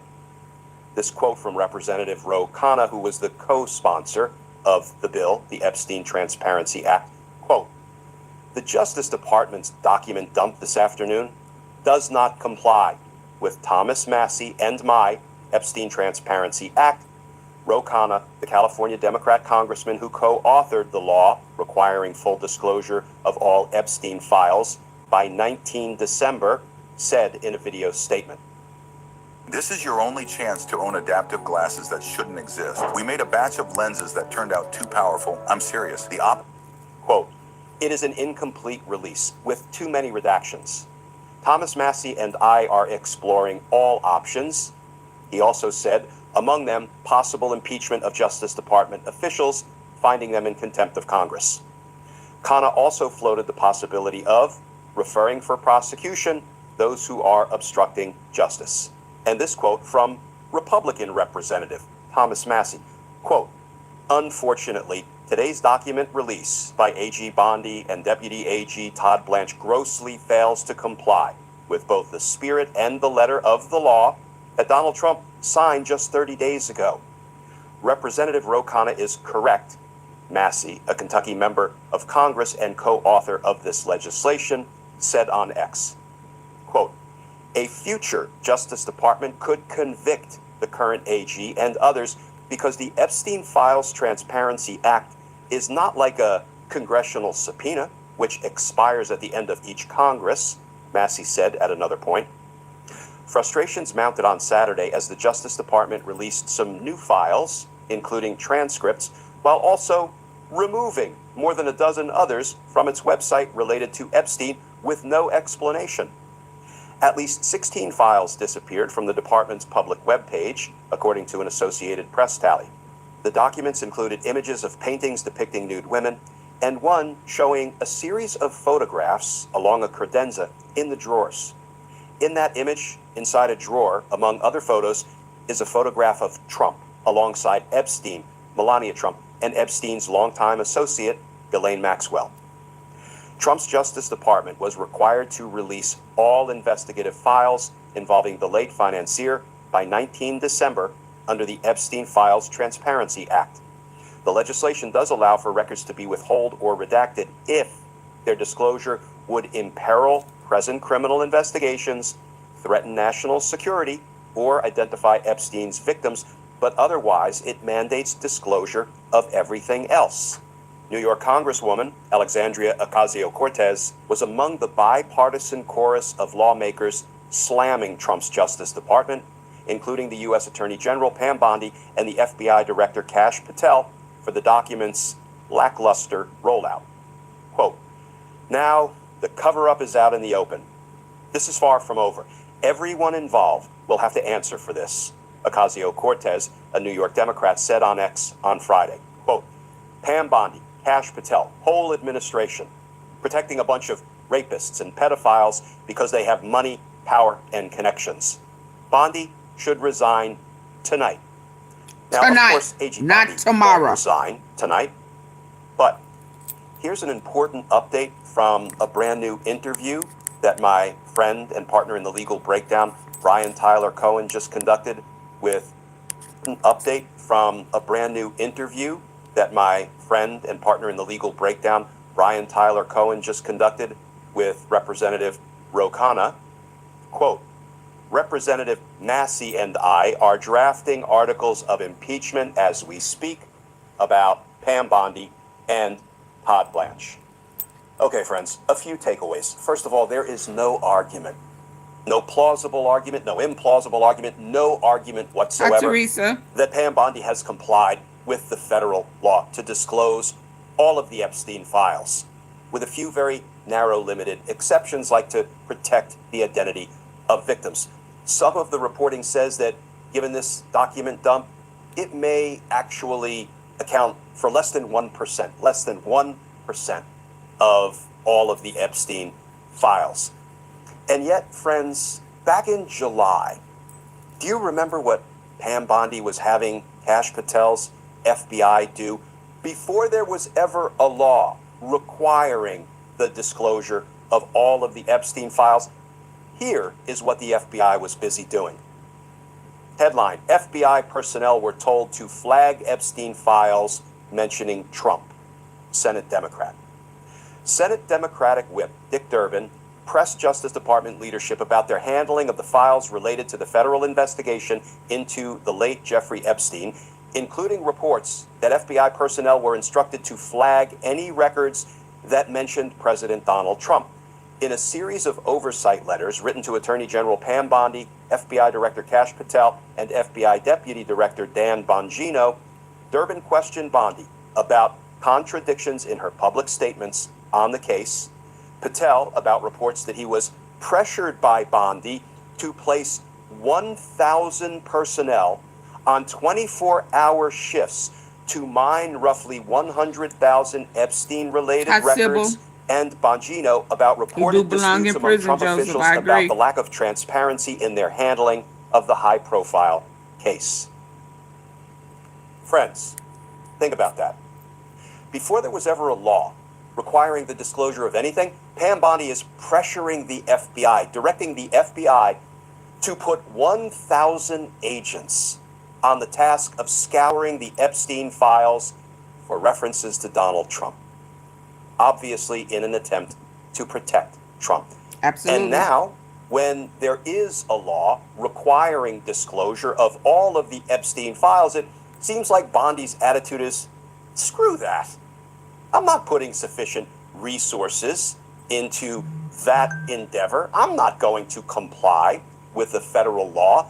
You know, friends, that is abject lawlessness by Pam Bondi and Todd Blanche. And let's face it, they're not going to hold themselves accountable for violating federal law. They're the Attorney General and the Deputy Attorney General. Do you think they're going to launch, an investigation into their own misconduct? Their own violation of a federal statute? Of course not. But when the rule of law comes back into the light of day, and it will, when this dark chapter in our nation's history is over, this Donald Trump lawlessness and unconstitutionality, they will need to be held accountable for their violations of federal law. Before you skip, this tiny thing And solves will the be. biggest problem iPhones still have. Meet Snap and Charge. Hold on, hold on. I got one more. Since y'all content. That the judge said here. Okay, no. Got one more. I need for y'all to hit the double tap the face of your phone. Get the likes up, please. Let's go, baby. Today ain't a good day. Happy Friday. Woo hoo hoo hoo. Uh, Where is it at? He got sanctioned first in New York today. It looked like he got another sanction The in Utah. facilitation of the return Hold in on. Utah, Chief Judge Parrish, for trying to whisk. Another Well, sanction? it's a new year, same result. Trump administration and its ICE have been sanctioned by a federal judge in Utah, Chief Judge Parrish, for trying to whisk a petitioner on a writ of habeas corpus from Mexico who was trying to use the great writ to I stay agree, in this country Alicia. while his writ of habeas Hi, corpus Miss- is being considered by the Miss judge to decide whether they should be 040650. released or he should be Hello. released from federal detention. In the middle of the night, over court order, that person, much like Killer Abrego Garcia, was sent away by ICE removal. And the best that the government could come up with, and this is why they got sanctioned, the best they could come up with to the judge in a hearing was, well, ICE knew about it, Judge. But this guy over here in ICE removal operations, yeah, he didn't get the memo. Yeah, that doesn't fly. And Judge Parrish sanctioned them with attorney's fees and other things I'll talk about here on Midas Touch Network. Happy Shout New out Year. to, Thank you for being such a Michael big supporter of Legal Hope- AF Hope- on its YouTube channel and on its Substack. That's where independent media is. Back to the case of Federico Reyes Vasquez. Mr. Vasquez filed the Great Writ. We call it the Great Writ because it is the thing baked into the U.S. Constitution and our Supreme Court precedent that if you are whisked off the street and you are disappeared into a federal detention center or jail of any type, you have the one ticket out, at least to be heard, through a writ of habeas corpus. This is why we don't have the Count of Monte Cristo problem, where people are languishing in jails never to see the light of day. You get a lawyer, usually a public defender or somebody or whatever you have. They file the Great Writ. It gets up to a federal judge and it is considered. Now the judge, this particular judge, Judge Parrish, knew that this administration has a nasty little habit of whisking away and secreting people away from federal court jurisdiction, because technically once they're away from federal court jurisdiction, the argument is the court has lost jurisdiction. We saw that happen in a case involving Judge Chutkan, the federal judge in DC, in which he said, I'd love to rule to bring these people back, but they're already gone. Now, since then, the United States Supreme Court, in a case under Trump, another Trump precedent that we're using against him, a case involving Abrego Garcia, ruled 9-0 that federal judges can order the return, the facilitation of the return of somebody who has been sent away over a court order. They can order them back because the people that they're ordering, ICE, Department of Justice, and things like that, they are under court jurisdiction. So you here in front of me, you go get that person that you sent to El Salvador or Mexico, in this case, Mexico. So with that power, that's tremendous power now. Let me talk about Judge Parrish, then we'll get to the order and what's really going on here. Jill Parrish, I mean, there could not be, most federal judges are pretty well qualified. Maybe not the Trump ones, but most federal judges are pretty well qualified. But listen to this body of work and this resume.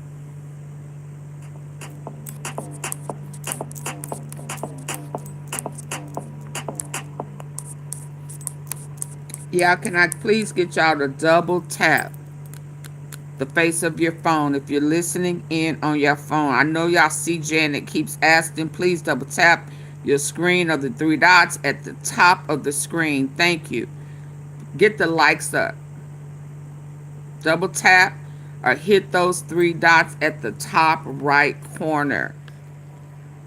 Yeah, I'm going on almost 2 hours of my day.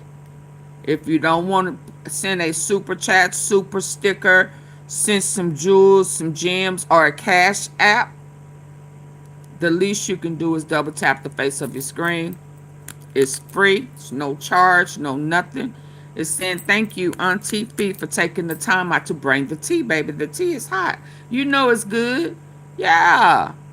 And if you're not on your 2026, thank you, Teresa. Thank you, Teresa Allen. Happy New Year. Thank you, Gigi. Thank you, Gigi. Who or what about the White House?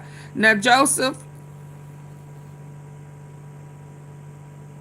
yeah, okay. I'm only gonna answer questions that send it in a super chat or a super sticker or send some gems. Thank you for the support. Thank you.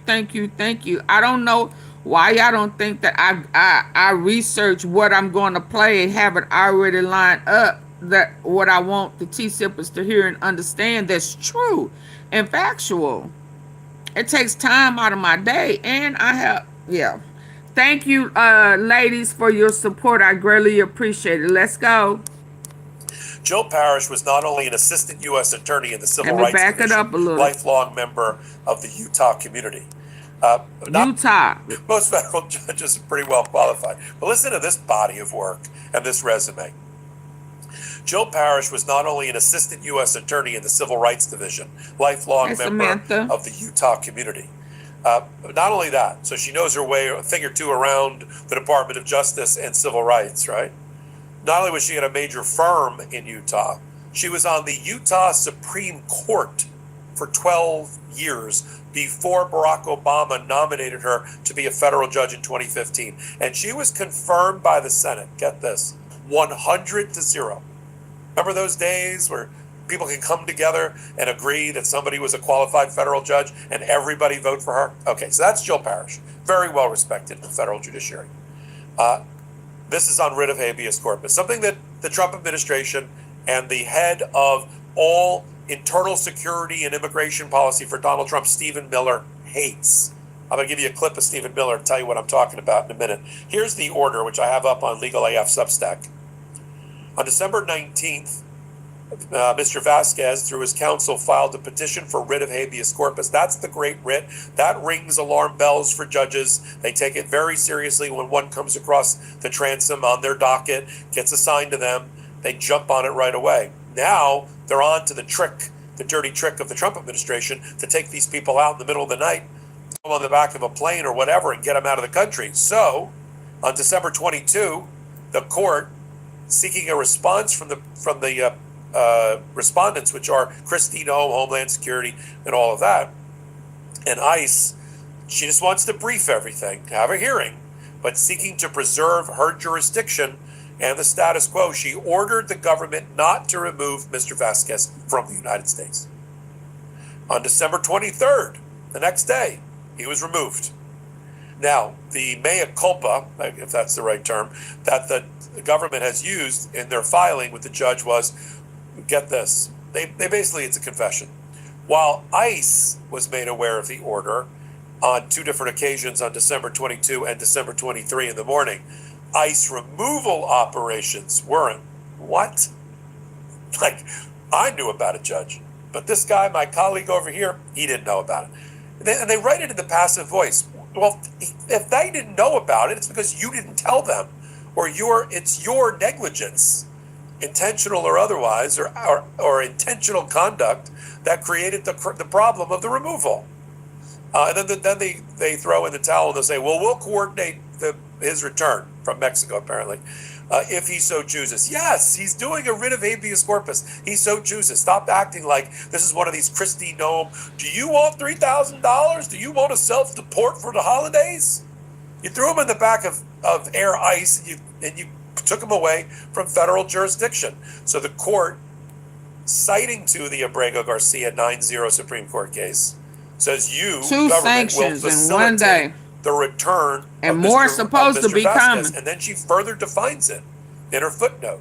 The guy doesn't have money, which means you're going to have to get him at your expense, government, to the port of entry, to a port of entry, right? That's what that means, facilitate, right? Not like, well, he couldn't afford it, Judge, he's out of money. Yeah, get him on a plane. You bring him back to a port of entry in the United States. His lawyers will take it from there. But she went further. She's awarding attorney's fees. Now, some people might say, well, doesn't he have free counsel? Or doesn't he have public defender? He may, but they have a budget. They have expenses. They're billing real time, if you will, to a matter, or they're investing real time in a matter. So she's awarded attorney's fees. She said, furthermore, on page 2, given this court's ruling in favor of petitioner today, and in furtherance of returning these proceedings to the status quo pre-removal, in other words, why should he be penalized for your actions? The court finds that attorney's fees are warranted, and she quote unquote invites the lawyer, the public defender, to submit an application for attorney's fees. She wants him returned within 21 days of the 31st of December, and she wants a 10-day status report. Now, the reason the government continues to violate writs of habeas corpus and doesn't care about immigration rights is because they don't care about writs of habeas corpus and they don't care about immigration rights. The person in charge of all of this for Donald Sleepy Trump, who's half asleep during his presidency most of the time, is Stephen Miller. Stephen Miller, I don't know if he's 4'10" or whatever. I mean, there's been a lot of trolling on the internet about the size of the man, but his ideas are very small. Teresa. His racism is very large, and he's been very public about the government has the right to suspend the writ of habeas corpus about migrants, which they do not. He's not a lawyer. He completely misstates the Constitution, but he's in charge every day, every morning at 10 a.m., I've been told. There is a conference call that Stephen Miller leads where he goes around the room abusing the ICE, Homeland Security, FBI, and other law enforcement community to demand that 3,000 people at least be deported every day. Every day. And he wants to hear it from them and puts them on the hot seat every day. Here's a clip of Stephen Miller. President Trump has talked about potentially suspending habeas corpus to take care of the illegal immigration problem. When could we see that happen? Well, the Constitution is clear, and that, of course, is the supreme law of the land, that the privilege of the writ of habeas corpus can be suspended in a time of invasion. So I would say that's an option we're actively looking at.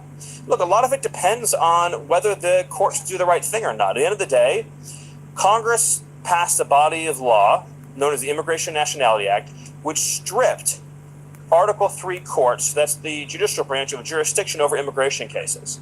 So Congress actually passed, it's called jurisdiction stripping legislation. It passed a number of laws that say that the Article 3 courts aren't even allowed to be involved in immigration cases. Many of you probably don't know this. I'll give you a good example. Are you familiar with the term temporary protected status, or TPS, right? So by statute, the courts are stripped of jurisdiction from overruling a presidential determination or a secretarial determination on TPS when the Secretary of Homeland Security makes that determination. So when Secretary Noem terminated TPS for the illegals that Biden flew into the country, when courts stepped in, they were violating explicit language that Congress had enacted, saying they have no jurisdiction. So it's not just the courts aren't just at war with the executive branch, the courts are at war, these radical rogue judges, with the legislative branch as well, too. So all of that will inform the choices the president ultimately makes, yes. Mr. Miller, now you know why federal judges are so concerned by this administration and its complete flouting of the rules of any rules, especially the constitutional precepts of habeas corpus. I'm going to continue to follow it. Thanks for being here on Legal AF. Slide over to Legal AF.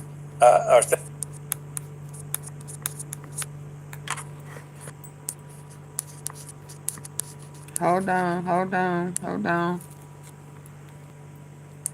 Oh my God, it's just so much. Whoo, Lord. He may need to just go sit down. Go go take a seat. Just have a seat and just stop already. You still trying to swing? Now what is this? They left him. What? U.S. Defense Secretary resigning after citing concerns about Trump ordering. Hold on. Ooh, please don't tell me they walking out.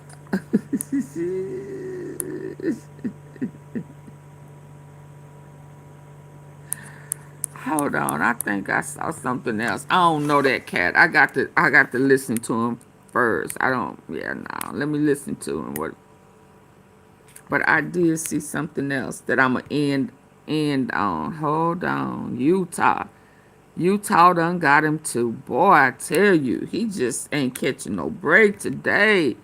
Bondi either. Trump.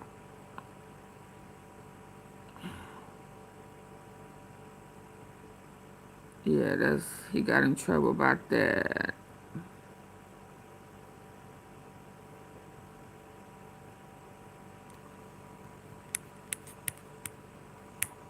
That's right here. Stunned by its tone. What if everything you thought you knew about a billionaire was wrong? Here's a shocking fact to start with. Come on. Former U.S. president was just Newsom. told by a judge that his arguments were frivolous, baseless, and unworthy at the court's time. And now his assets are being lined up for seizure. Not fined, not warned, taken. So when courts reach this stage, it usually means one thing. Ooh-wee. The system believes the money is real, the debt is real, and the excuses are over.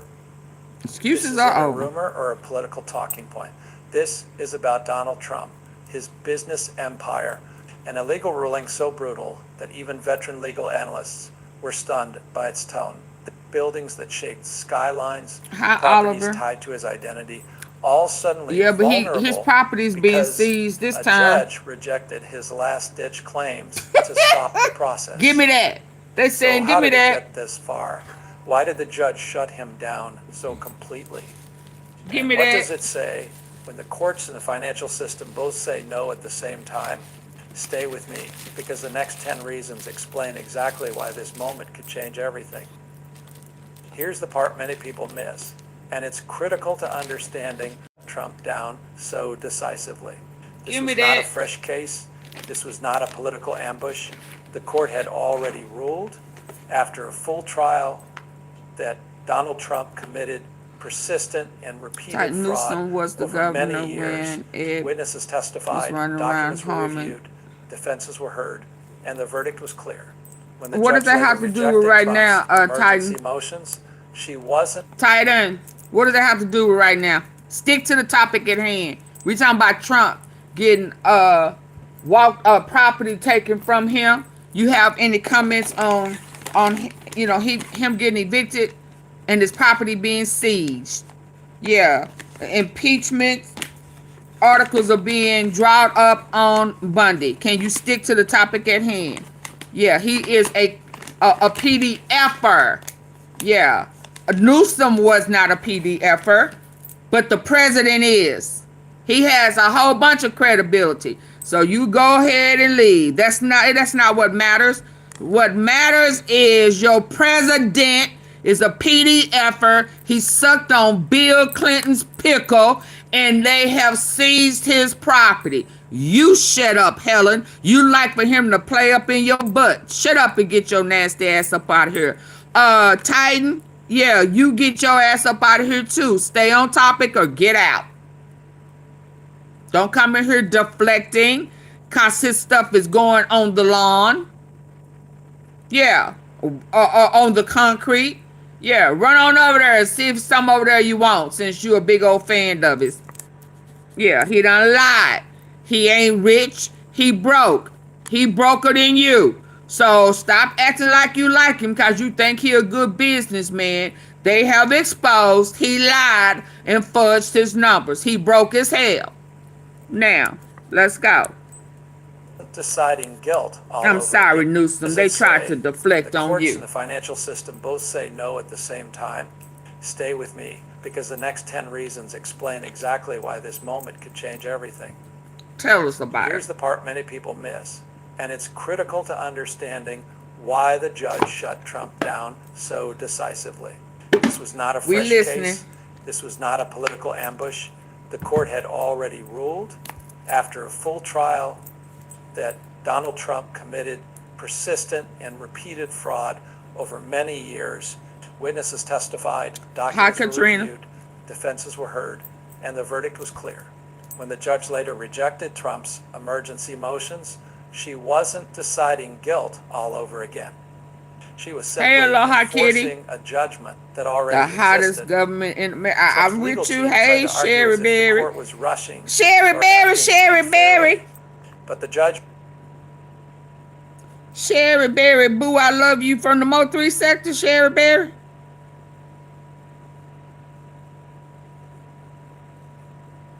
Are you the same Sherry Berry from the Mo 3 sector? Well, hello anyway. Hello, everybody coming in. Please Made hit one the thing like button. unmistakably clear. This outcome was predictable. The ruling didn't come out of nowhere. It was the natural consequence of losing a civil fraud case involving hundreds of millions of dollars. In the judge's view, calling enforcement unconstitutional or irreparable harm wasn't just wrong, it ignored how civil law actually works. Once a judgment is entered, the clock starts ticking. Courts don't wait indefinitely just because the defendant doesn't Thank you, like Miss the Tom, result. for the makeup brushes. This is why the judge's Just tone mattered so pathetic. much. His burnt She orange wasn't face patient don't have any anymore. money. She made it clear that Trump had every opportunity to avoid this moment by not committing He's not a fraud, good by businessman settling either. Nope. earlier, or by following standard procedures after losing. Oh, okay. Instead, Well, hey, he chose Sherry delay, Berry. denial, and dramatic claims. The court saw through it. Final judgment means final Broke his hair. authority, and once that line is crossed, the Oh God, please be. Imagine all them people, them females who allow him to play in that cat, thinking that his ass has some money, and he broke his hair. They got more money in their 401k than he got.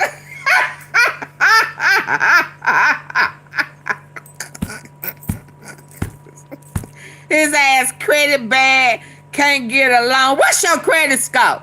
Huh? What's your credit score? Not score. Scout. What's your credit score?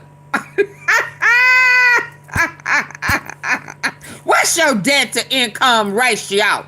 Huh? You can't get a loan. What can you do for me? I'm not finna stay up in no White House. What? Because I heard your wife leaving you. You ain't got no money, man.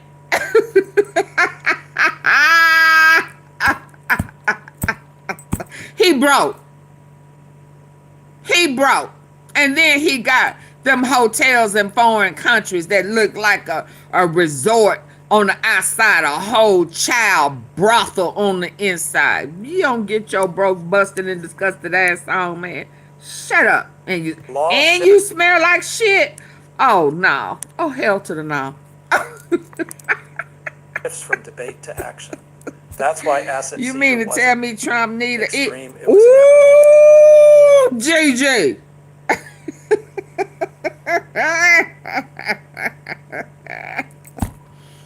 He need a EBT and free housing. Lord, Lord, Lord, Lord, Lord, Lord.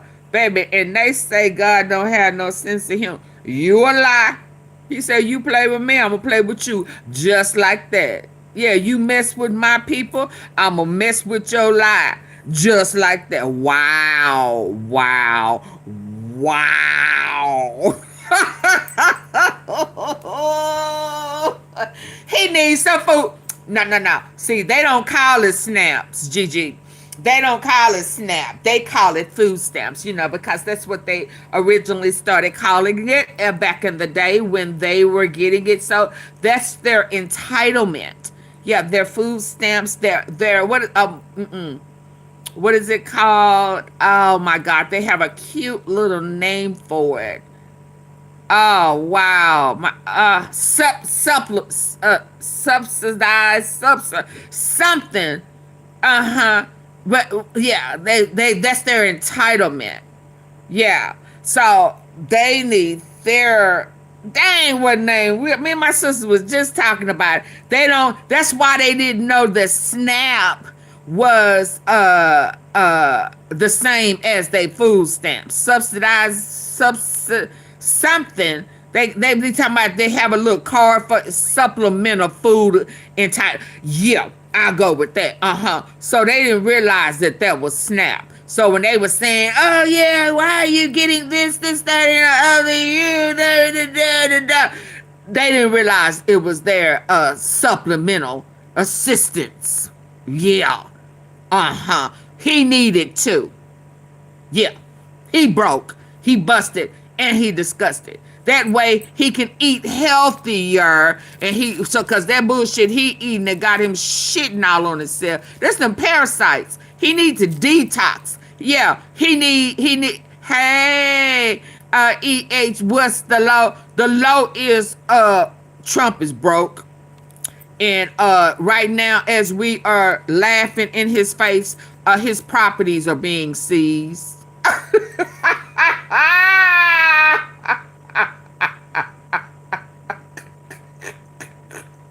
Yeah.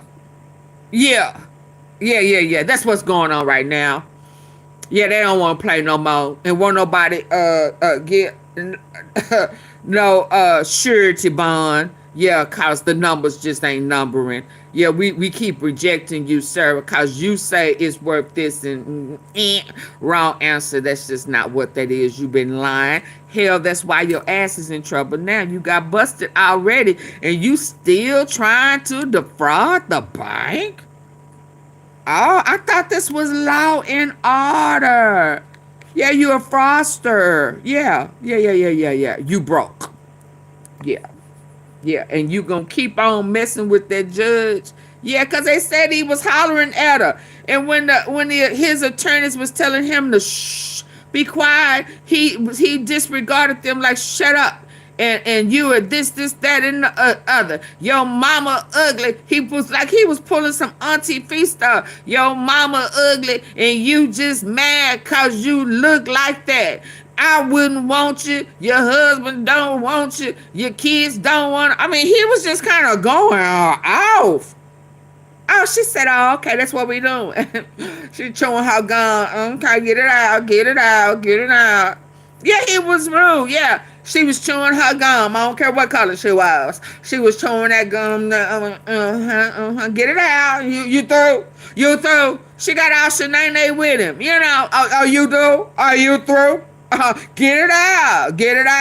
Because when I start, I don't want you to say nothing. Get it out.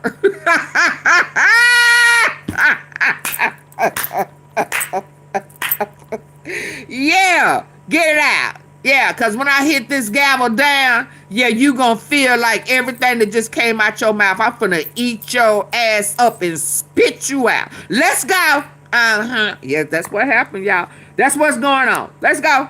If this breakdown helped you see the story more clearly, drop a comment telling us which reason shocked you most. We actually read them, and they leave facts matter more than noise. Stay with us. Facts matters more than noise. Reasons get even more revealing. Let's go. This is where the situation quietly turned from legal trouble into a full-blown financial emergency. After losing the fraud case, Donald Trump had a clear legal path if he wanted to stop enforcement while appealing post a bond. That bond exists for one reason, to guarantee the money will still be there if the appeal fails. Courts don't just take someone's word for it, especially after a fraud ruling. Broke buster. No bond means no pause. And without a pause, the law moves forward. How much in your 401k? The bond amount was unfair, excessive, even impossible. But the judge wasn't persuaded because this requirement isn't unique to Trump. It applies to everyone. If a defendant owes hundreds of millions, the bond reflects that reality. The court's position was simple and cold. Appeals are not free delay passes. You can challenge the ruling, but you don't get to freeze consequences unless you meet the legal standard. Claiming it's too hard doesn't change the rule. What made this especially damaging is what happened next. Trump's lawyers admitted they contacted dozens of bond companies and couldn't secure one willing to take the risk. That wasn't the court's failure. It was the market speaking. When private financial institutions refuse to back your assets after a fraud judgment, the court doesn't step in to save you. It steps aside and lets enforcement begin. At that moment, this stopped being about legal arguments and became about financial credibility. And once credibility collapses, the system doesn't slow down, it accelerates. If this explanation changed how you see this case, leave a comment with one word that describes your reaction. We read every single one. We spend hours breaking these Beautiful. The stories word down is so they're beautiful. clear, Who is the honest, male and version of factual. So if you LaQuisha? appreciate that effort, subscribe. It's just one Who you click. talking about? And stay with us. That was Because the next Trump. reason explains why even That's the how he was financial talking to the world judge turned its back. yesterday in a secret This is where meeting. the story takes a turn that no amount of legal spin can fix. After being found liable for fraud, Donald Trump insisted that his properties were enormously valuable. Valuable enough that seizing them would cause irreparable harm. But when it came time to prove that value in the real world, something remarkable happened. The market said no. Bond companies, insurers, Hi, David. and financial institutions whose entire business is assessing risk Trump. refused to accept Trump as properties at his claimed valuations. Not one, not a few dozens turned him down. The judge didn't see this as coincidence. In fact, They she set his ass highlighted up. the irony at the heart of Trump's argument. He was found liable for fraud because he overstated asset values to banks and insurers for years. Now, he wanted those same kinds of institutions to trust those values enough to back a massive bond. They wouldn't. And from the court's perspective, that wasn't unfair. It was confirmation. If Why Trump's would they do properties that? were truly worth what he had claimed for decades, securing a bond would have been routine. The refusal wasn't political. It was financial reality catching up. This is why the judge's rejection was so sharp. Courts don't. And on top of that, dumb Donnie, you implemented them banks in helping Epstein with funneling money through trafficking. Yeah, you brought them banks up, remember? Dumb Donnie? Yeah, trying to cover again. Yeah. Saying that he still getting money in his account. Remember?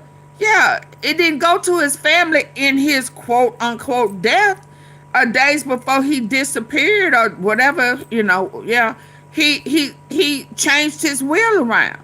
Yeah, cause and now he's still getting paid. Well, who the money going to? Huh? Who's his beneficiaries? Why is he still getting deposits? And hell, who paid for his funeral? I mean, who getting the money? How is he still getting deposits? Who does the so you told on the banks trying to cover your ass, and these are the banks that you thought was still going. Oh, you thought they wasn't gonna work with Epstein in his absence to bring you down, and you tried to bring them down? You dumb for real, ain't you, dumb Donnie? Dumb Donnie. Dumb.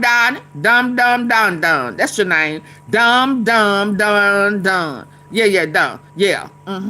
You thought that you was gonna be able to expose them to help in your regards about Epstein, leave your name out of it, and still give you money, and they know that you broke, because that's what he was blackmailing you on, because he knew that you was broke when you embezzled the money to buy the real estate investment from up under him. That was the whole thing. He knew you did not have it. He knew you was broke, busted, and disgusted. It was faking and shaking like you was a billionaire. He knew that. And he threatened to expose you.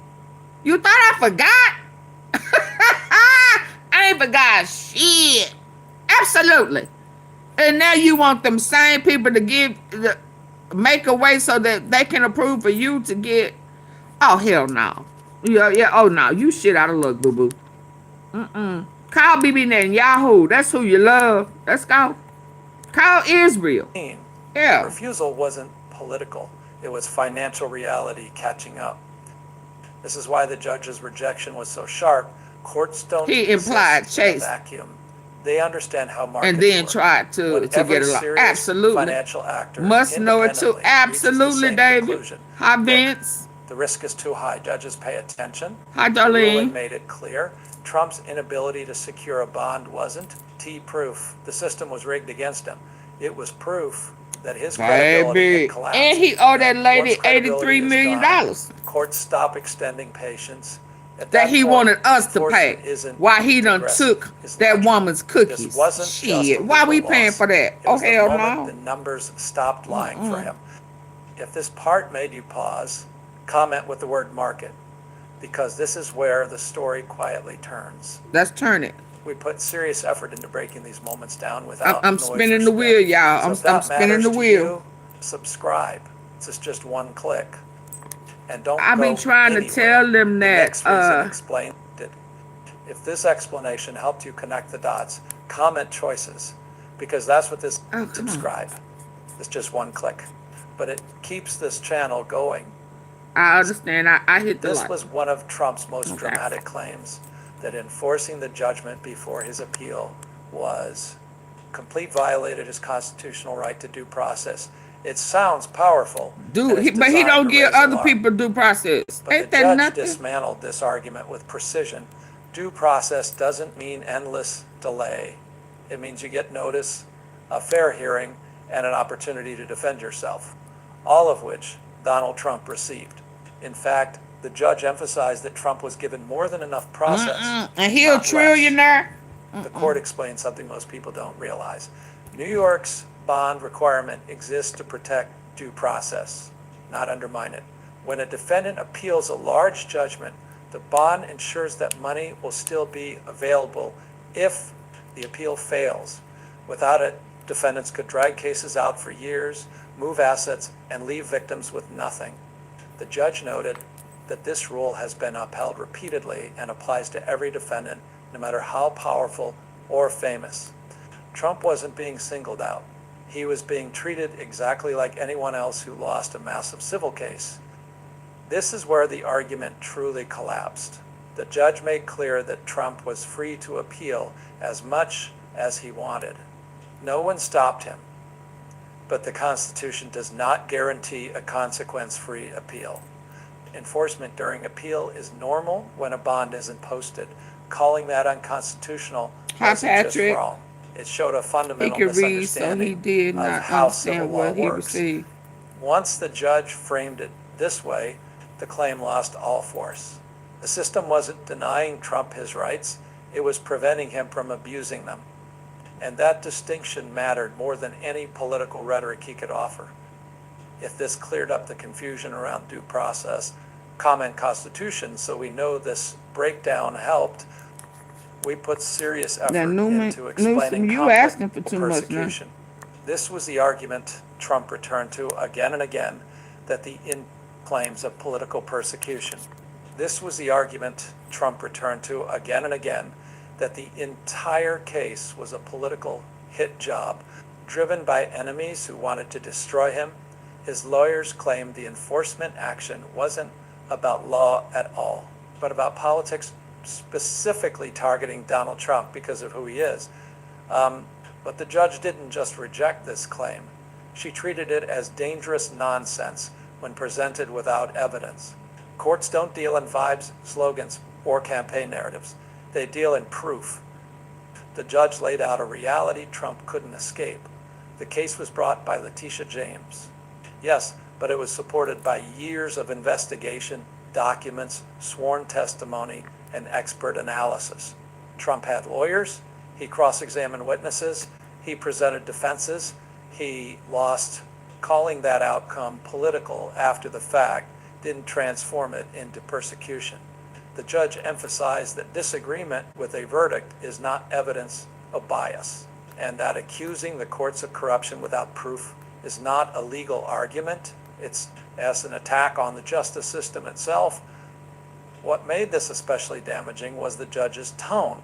She made it clear she had heard this argument before, repeatedly, and found it increasingly insulting to the integrity of the court, suggesting that judges, clerks, and entire legal institutions were conspiring against Trump.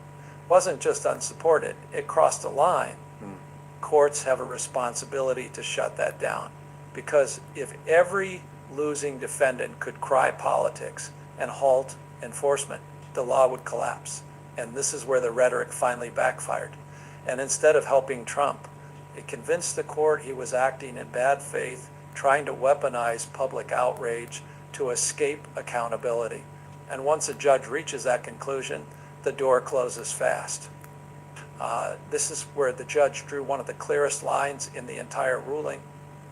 Trump's arguments taken together were essentially asking for special treatment, different rules because of who he is, what office he once held, and how big his public platform remains. But the court made it unmistakably clear. The law does not bend for status. Once Donald Trump Terry. stepped into a civil courtroom as a defendant, he stood there like Hey, any Eric. other person who had lost a Happy fraud New Year case, to you. owing hundreds of millions of dollars. The judge emphasized that New York's enforcement rules are routine, well-established, and applied every day to defendants with far less power and visibility. If regular business owners lose civil judgments and fail to post bond, their assets are seized, no speeches, no headlines, no sympathy. Trump's fame didn't entitle him to delays, exemptions, or gentler enforcement. In fact, the court suggested the opposite. Allowing exceptions for powerful figures would undermine public trust and signal that justice operates on a sliding scale. That's not how courts survive legitimacy. This reasoning carried enormous weight. Judges are deeply aware that their rulings send messages beyond individual cases. In this one, the message was simple but profound. The rule of law only works if it applies equally. The court refused to create a carve-out for a former president because doing so would invite every wealthy, influential defendant to demand the same.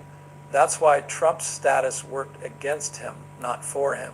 The judge wasn't interested in who he was, only in what the law required after a final judgment.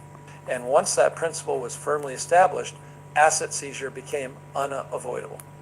Equality before the law wasn't just cited, it was enforced. By Did the they time just this take his ruling name came off the down, Kennedy the Center? judge wasn't just evaluating arguments, she was evaluating patterns. And the pattern was impossible to ignore. Did they just Over rip and his over, name off the Kennedy Donald Center? Trump used emergency motions of constitutional claims Baby. and political rhetoric not to correct legal errors, but to slow the clock. The judge made it clear that courts are not obligated to indulge tactics designed to delay accountability after a final judgment. Appeals are a right, but abusing procedure to stall enforcement is not. What mattered most here was intent.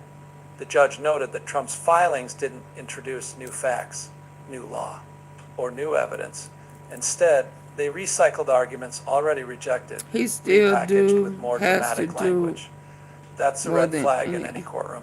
Oh, Judges expect Donald, good get on faith out of here litigation, with that dumb real stuff. disputes over real He ain't legal done nothing but issues. lie. You right. He has lied more than any president ever has. I mean, what is the flavor of the Kool-Aid you drinking? Only thing he has done more than anybody is lie. And all the other mega GOPs done figured it out. Why you so slow? Huh? Why you slow to understand it? You wrote the little buzz.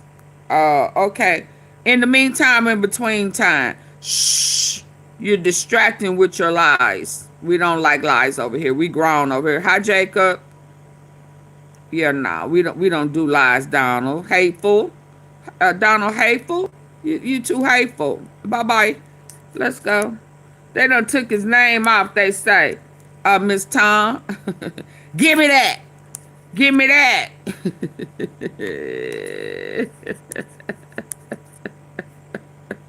Oh, and Donald, your mama is a moron. That's why she had you. She should have spit you out. She should have swallowed your ass. Motions appear designed primarily to postpone consequences. Courts He are allowed to ushered shut them down in quickly. the sea. That's exactly He's what a happened liar. here. The judge wasn't confused. Yeah, he She ushered wasn't his ass undecided. right on out. She was done. This is why the ruling felt unusually I ushered sharp. that hateful Court ass right essentially on said, out. The appeals process cannot be Talking about you a weaponized moron. That as sound like him. That's why stalling your brother mechanism. put the mashed potatoes on your head and made a fool of your ass. And all you could do was sit there and pout. Cause you can't whoop nobody. You just a big old piece of a lump of a log. All you are good for is getting on your knees in front of Bubba. Yeah, and sucking the skin off that pickle. You pickle gate, you. If that were allowed, wealthy defendants could drag cases out indefinitely while quietly moving assets out of reach. The bond requirement exists to stop that exact behavior. When Trump failed to post bond and then tried to block enforcement anyway, the judge interpreted it as an attempt to delay what the law had already decided. Once that conclusion was reached, patience evaporated. The court shifted Yeah, from they need to go listening get a to acting, U-Haul and go and ahead when a meet him at judge one of them believes a houses. defendant is no longer litigating in good faith, the legal system stops negotiating and starts enforcing fast. If this helped clear up a major misconception. Yeah, you just talk. Okay, let me see about this Kennedy stuff.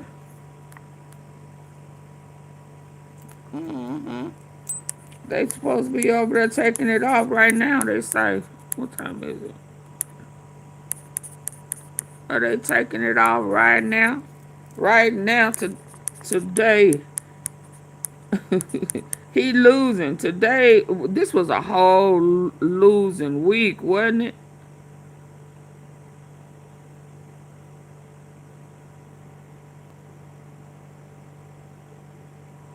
Let me find it. Hobby scene. Let me find that one. Why I do this? Embrace the journey. I'll go take him off my. South's lawmakers, I should say, are very unhappy about the slow route. Oh no, this ain't what I was looking for. Oh no, I ain't want to see this. Yeah, I don't know how true that is. Hold on. I don't know what I just did.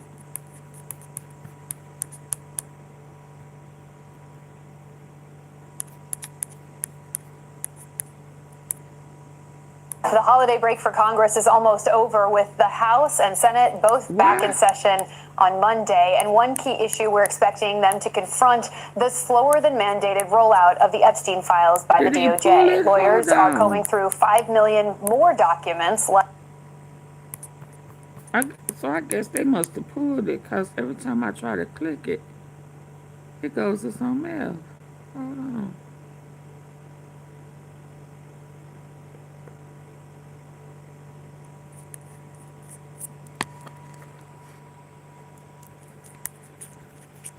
Hold on, what's going on?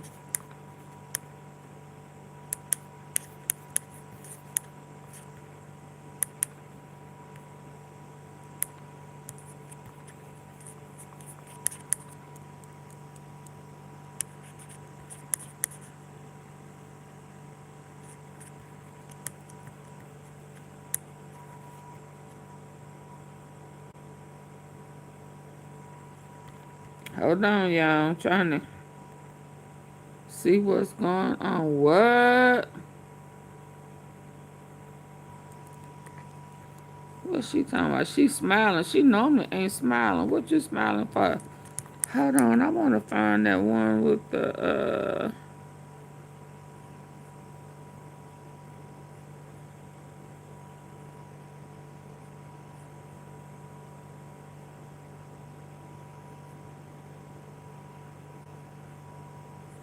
Okay, I don't see it.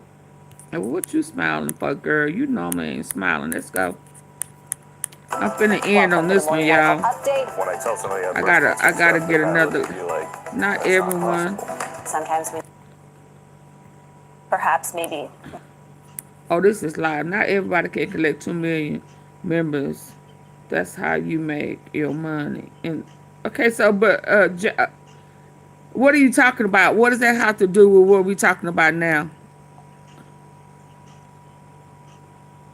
Yeah, you put your comments on a super chat or super sticker. You trying to mark it on the cool, so put it on the super chat or super sticker. That's the only way I'm gonna let it up. How about that?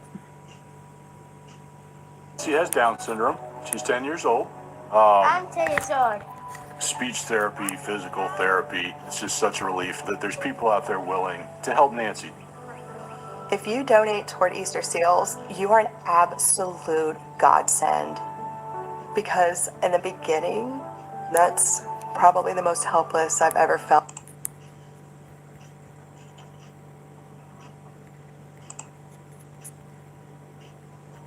Okay, the president. But this is actually quite serious. This is the president. Felt as a mother. Is facing a brutal flu season. The state of New York is reporting the highest number of flu hospitalizations ever. Total focus. Sunday at 6 p.m. Eastern on the weekend primetime. I don't know The what Week I Daniels do. and Simone Sanders Townsend starts right now. Hey guys. Greetings, Eamon. You know, we requested to speak to you today. Correct. We always like when the entire week can be together. Yeah, absolutely. It's a full circle moment.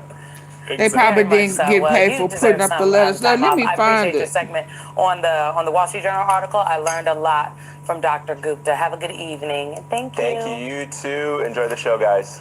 Thanks. And good evening to you all. Welcome to the weeknight. I'm Simone Sanders Townsend with Eugene Daniels. Alicia and Michael, they deservedly have the night off. Tonight, what we are learning from new reporting about Donald Trump's health as ACA premiums spike for millions of Americans in the new year. Also, the Justice Department now reviewing millions of Epstein files, while some members of Congress and the press are not happy with the delay. Plus, Zohran Mamdani doubles down on his progressive priorities as he's officially sworn in as the mayor of New York City. But we begin tonight with something a lot of people start off the new year thinking about, their health. Tonight we're hearing more from Donald Trump about his health. In a new interview with the Wall Street Journal, Trump opened a restaurant store.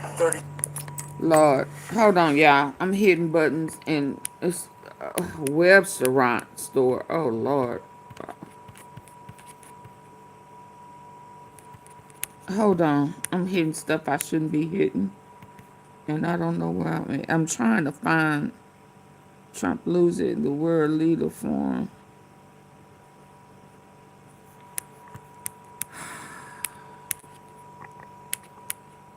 It's just too much going on. The motorcade. With what money? With what money? He probably getting Barron's money out of his trust.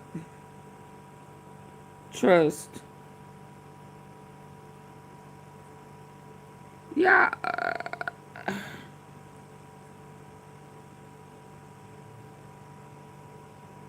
I mean, it just done kind of disappeared.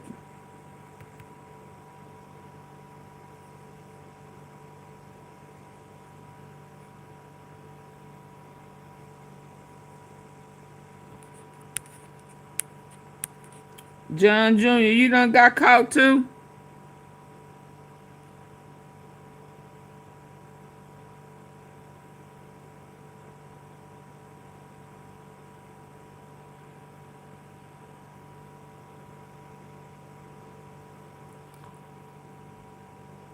Yeah, I can't find it. It has absolutely dual threat. It's so much, it's almost like it has reset and it kicked to some place where it's making it hard for me to find it.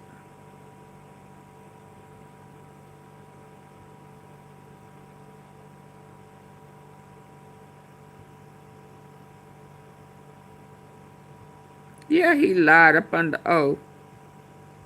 I'm asking, did he lie up under oath? Yes, yes. That's all they've been doing is lying. I guess it's not gonna let me find it. I'm gonna have to.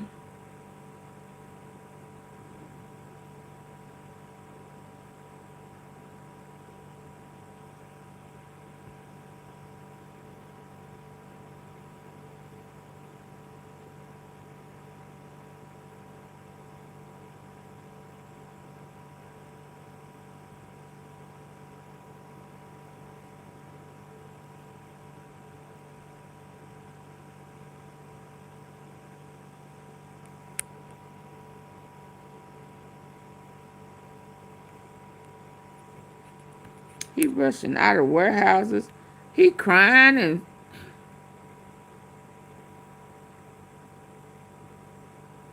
yeah, this is funny to me because I can't find it. And watch, just as soon as I end this, it's gonna pop up.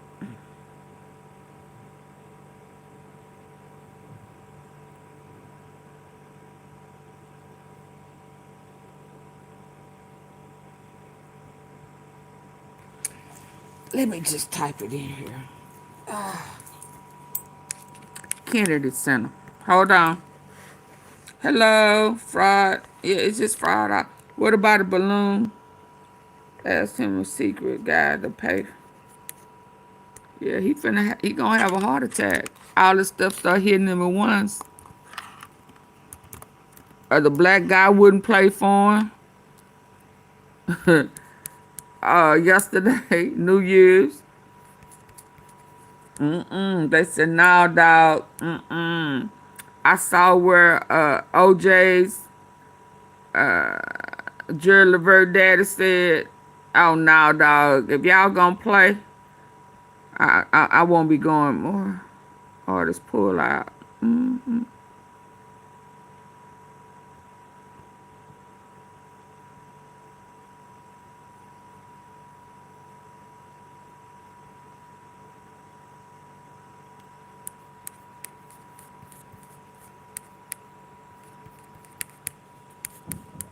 Hold on, y'all. I'm sorry. I should have nabbed it.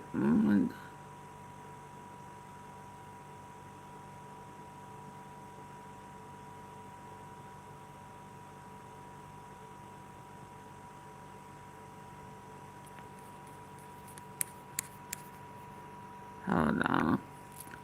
Trump.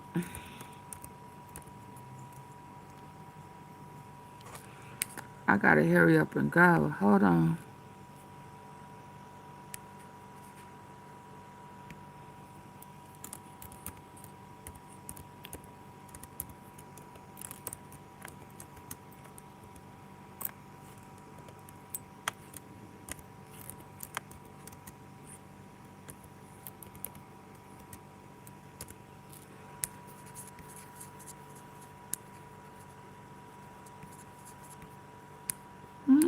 That ain't what I saw. They must have.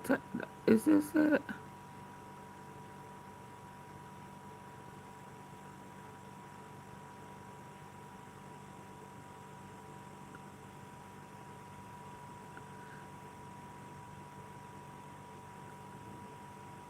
Y'all, I really can't find it. Hold on. A lot of artists canceled. Protest candidacy. I can't find it. Maybe that's why I can't find it.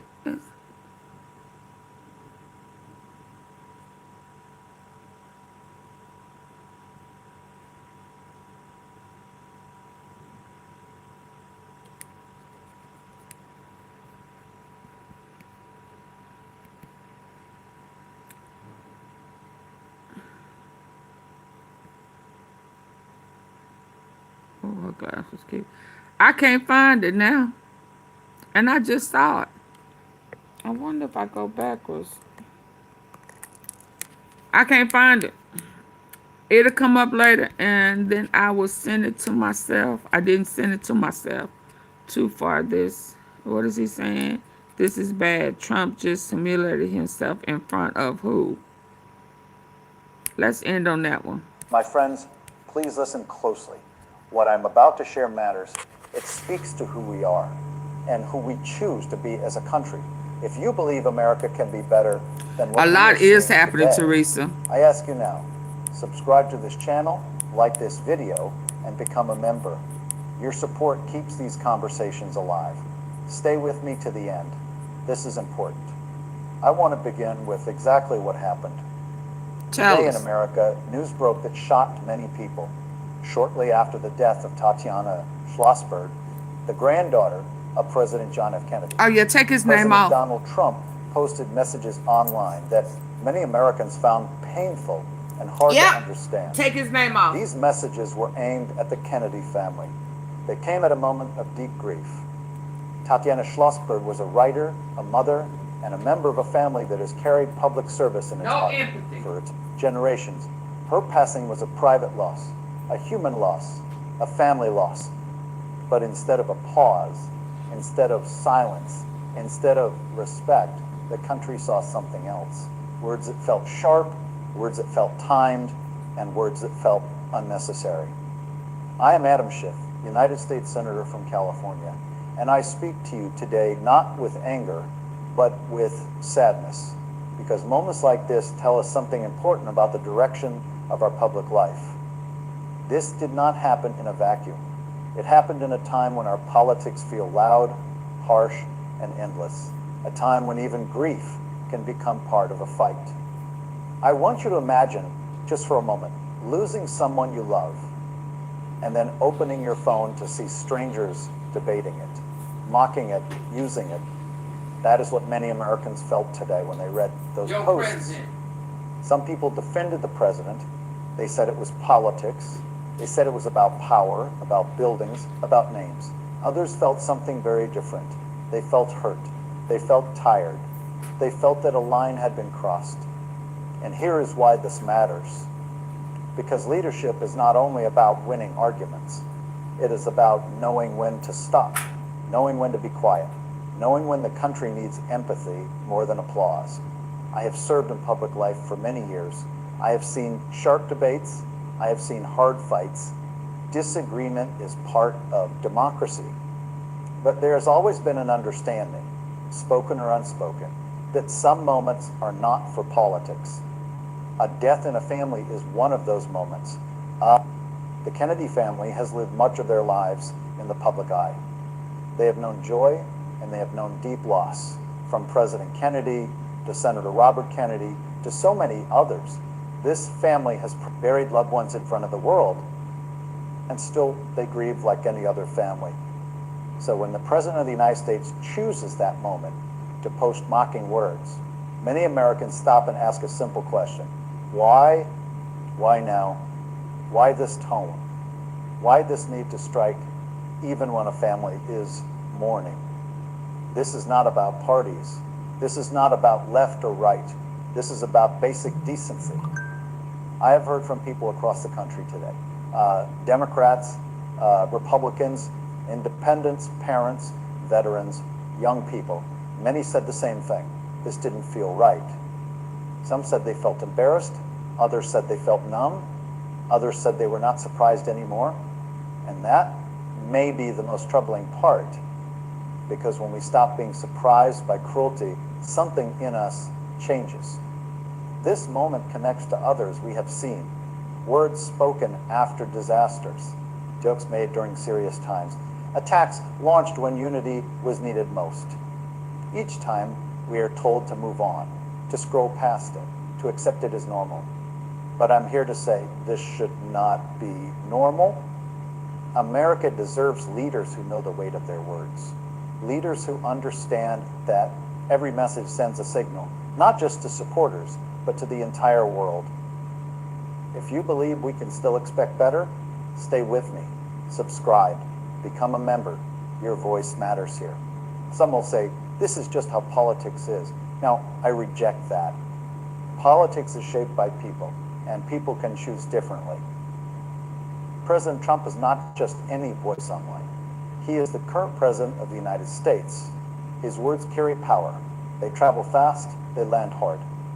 When he speaks, children hear it. Families hear it. Other nations hear it. So when those words seem to dismiss grief, do more than offend, they teach. They teach that winning is more important than kindness, that attention matters more than compassion, that there is no moment too sacred to pause. I do not believe that is who we are. I think of Jack Schlossberg. I think of Joe Kennedy III. I think of a family trying to mourn while the noise of politics crashes through their door. And I think of millions of Americans watching this unfold, wondering what has happened to our shared sense of respect. This is not about protecting one family. It is about protecting a standard. Because if we excuse this today, we invite more of it tomorrow. Louder, meaner, closer to home. We have seen this pattern before. A line is crossed. There is outrage, then fatigue, then silence. But silence is not healing. Silence is surrender. I am not asking for outrage. I'm asking for reflection. What kind of country do we want to be when the cameras and when they are off? Leadership shows most clearly in moments like this. Not when things are easy, but when restraint is required. There is another reason this moment matters. Young Americans are watching. They are learning what power looks like. They are learning how leaders act when no one forces them to be kind. What lesson are we teaching them? That grief is a weakness. That silence is losing. That empathy has no place in strength. I refuse to accept that. I believe strength is shown when you choose not to strike, when you choose to step back, when you remember that behind every name is a human life. Yeah, and you want This your name country on the has faced building. hard chapters before. Oh, that's We have because he disagreed went against fiercely Israel. before, but we have also risen to moments that demanded grace. Think of times when presidents spoke words that calmed the nation, words that lowered the temperature, words that... Okay, sir, I'm sorry, but I want to end on this, and I only got about 10 minutes. So let me end on this one I just saw when I went into the other room. Thank you. Thank you. We greatly appreciate it. Thank you. You're right. They're not Christians. Let's go. Since he's sending our money over to Israel while they playing with God, this is why you've been My exposed. theology is super simple. I like the Beatitudes. Read them yesterday. I actually Come on, think was it Michael Tucker. reading them, some of them. Tucker Carlson calls they asses out. Let's go. My theology is super simple. I like the Beatitudes. Read them yesterday. 39. I actually think was it Michael reading them, some of them here. I think any person, any honest person would say it's the essence of the Christian faith. And killing tens of thousands of children and then making excuses for it on behalf of a foreign government is not in there. It's antithetical to that. Absolutely. Sorry. It doesn't make me a hater, it makes me the opponent of hate. Let's go, So Tucker. here's Tucker at the Turning Points USA, and I already did one video on this about him calling out people hating each other on basis of religion and bringing people together. Here he is. He's going to call out the fake Christian pastors who are here to divide our country in service of Israel. Let's listen. Let's listen. We are called to be righteous, but not self-righteous. Let's go. And Get we're the also lights called, up. and I have to say this before opening it up to your hostile questions, we should also be very on guard against people who try to leverage the word of God, the words of Jesus, for political ends. Absolutely. That is a dangerous thing to do. I don't want to do that. And I attempt every time. This is all sort of new to me. I'm so obviously not a great Christian that it's not like a lot of people are going to be like, oh, I want to be like him. But there are people, particularly Christian ministers, I have noticed, who are preaching a political message and pretending that it's the gospel. Let's go. So let me just say, and I think my theology is right, I'm hardly a theologian, God is not on any country's side. Whoa. Certain countries can decide to be on God's side. Wow. That's true for people too. Okay? That is a big message that those people need to hear, because everyone thinks that America, the United States, is God's favorite. And if they don't think that, they think Israel somehow is. That God has favorite countries. And that's just no, God's not on any country's side. Countries can be on God's side. Absolutely. Wow. Well said. Let's go. Why church and states God are not doesn't have a partisan affiliation. He doesn't have a nationality. And if someone is telling you otherwise, that is just not true. It is not true. And I would also call your attention to the very obvious prohibitions in the New Testament against killing the innocent. Let's go. So this is where he takes on Israel and the Christian Zionist fake pastors who Let's go. support Israel while they're killing the innocent. So let's get back to Hey, Shay. Against killing the innocent. We are not, as Christians, allowed to kill the innocent. Let's go. Period. We are not. Let's go. And you see elaborate arguments on behalf of doing so or ignoring it. Oh, that always happens in war. Well, you're right. One of the reasons I'm not that into wars. But when it does happen, unavoidably, we have to say that's wrong. We have to say that. We have to acknowledge that was wrong. And I'm sorry for the extent to which I participated in it. Forgive me. Because killing people who committed no crime is immoral. It will always be immoral. And people who do it will be punished for it. And nations that endorse it will be punished for it. Make no mistake about it. So he's saying Israel's going to be punished for doing In the it, US? and nations who endorse it, like the United States. Yep. And all of Western Europe. He's not making no Who excuses. are going along with it and endorsing Israel's slaughter of innocents are going to be punished. That's what he's saying. And you are seeing now, True that. Let's a go. very intense effort to convince you otherwise. Oh, it's fine. They deserved it. Really, do their children deserve it? If a man commits a crime, do we kill his kids? I don't care if it's in Minneapolis or Gaza City. No, we don't. And if we do accidentally, we say, I am so sorry that we murdered someone who did nothing wrong, because it is murder. Stand up for righteousness. And to see Let's Christian go. pastors make excuses for that is one of the most, and that's not a partisan question. That is not a political question. That is the only question that matters. Do we have the right to murder people?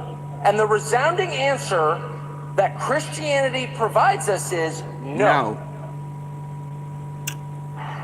I don't get into the whole debate, you know. Those people didn't look happy. There are some people applauding, but look at the people who are. They don't look. Look at the stone Oh, face. they are not. Hey, Hold can on. we talk about how great white? Oh, wow. Man, baby. They are not. Like, what? Wait, what? Look at them. Woo! Jethro. Ebo. People are again. Oh, wow. You know, I didn't even know the terms. Dispensationalist, I didn't even know the terms. Dispensationalist, or You whatever. can't justify that. I'm trying to. I don't even. Hey, can't we talk about how great white people are again? I didn't even know the terms. Dispensationalist, or whatever. Replacement. I'm an Episcopalian, okay? Those people didn't look happy. There are some people applauding, but look at the people who are. They don't look. Look at the stone face. Hey, can't we talk about how great white people are again?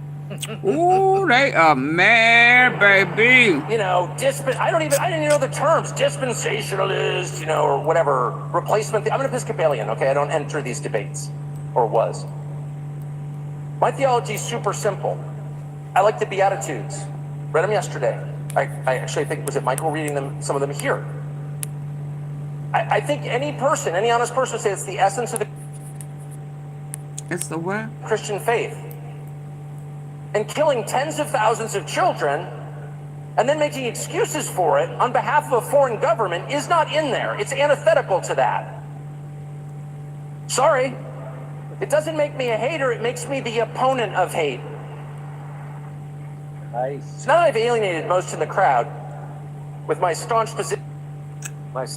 position against murdering the innocent. So he knows that crowd, there are people that are applauding, but he knows the majority of those people don't want to hear that message.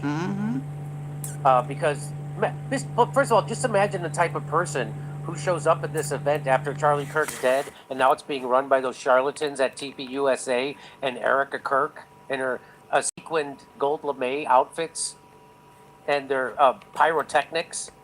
Imagine the kind of person who pays to go to this thing. But he knows, Tucker knows, this is the message and it's based in Christianity. He's got him. and he's calling out Israel, and he's calling out the fake Christian pastors, and guys like Rob McCoy, and all the people at Calvary churches around the country. Talk to him about taking advantage of the kids. Here is, I'll say Tucker went into the lion's den and slapped his massive It ain't balls about trusting down, him as long as he's because telling the everything he truth. said takes huge balls. It was great to hear him call You everything judge the out. message. He's definitely It on is their what list, he's listen. and he knows it. You judge the message right now. Is what he's saying true? Is what he's saying true? Does that mean he's gonna always get it right? No. He just apologized when he don't get it right. He just apologized for when he was going along with it. So once he apologizes and take ownership, it ain't about trust if he's telling the truth. Yeah. People, I mean, as if we're all honest all the time. Come on, Chris. You ain't never lied. So this is what kills me about us. We want to pick one of the dot out of somebody else's eye. Yeah, he apologized. He took ownership.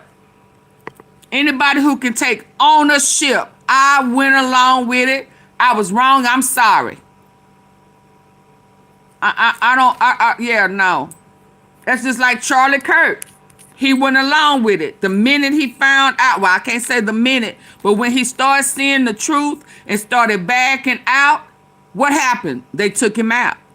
Candace, I respect her as well.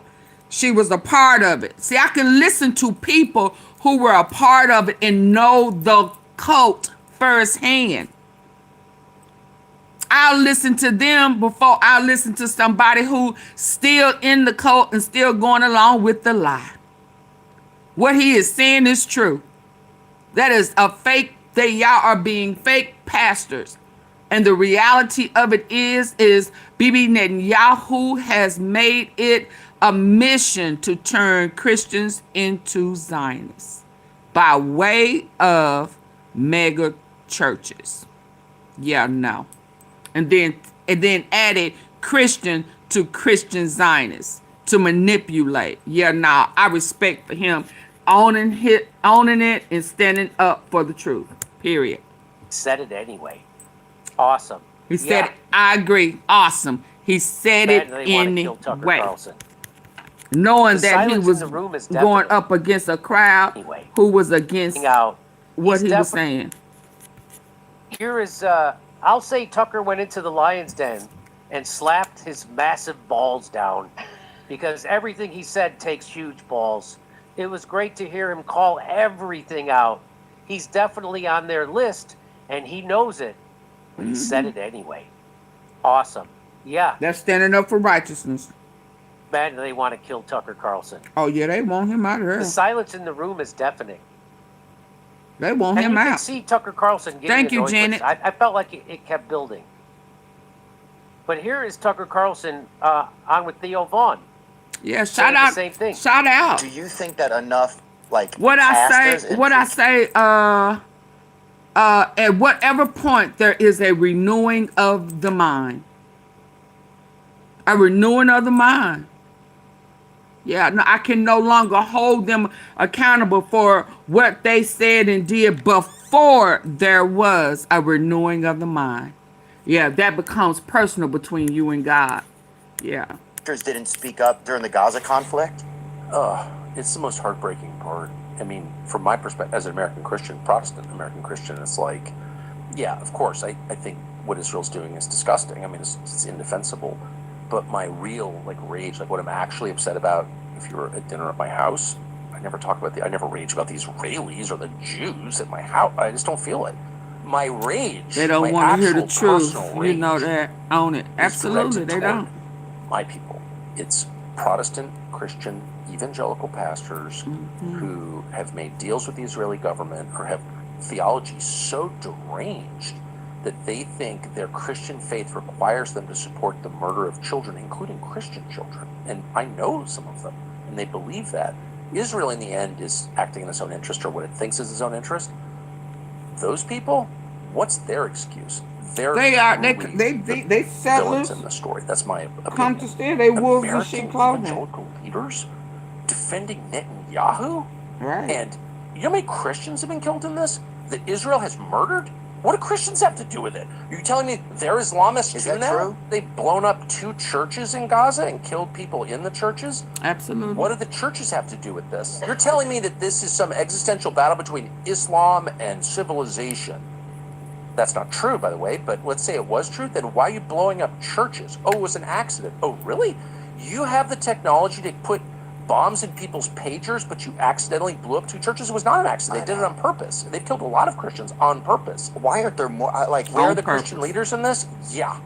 So now you've pissed me off. Like this. I'm sorry, man. I didn't know. Whenever we're talking about anti-Semitism or the Nazis or Israel, or whatever. Okay, y'all, I'll be back.